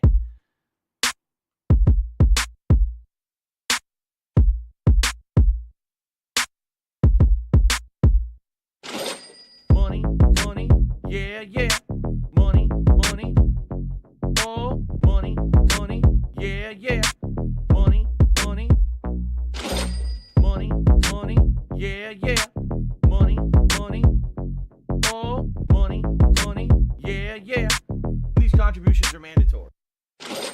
Money, money, yeah, yeah. Money, money, oh, money, money, yeah, yeah. Money, money, money, money, yeah, yeah. Money, money, oh, money, money, yeah, yeah. These contributions are mandatory.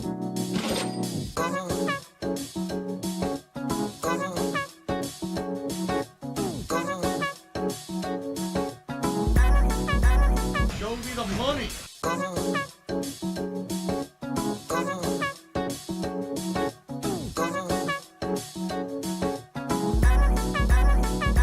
Free. Money, money, yeah, yeah. Money, money, oh, money, money, yeah, yeah. Money, money, money, money, yeah, yeah. Money, money, oh, money, money, yeah, yeah. These contributions are mandatory. And it's gone, just gone like that.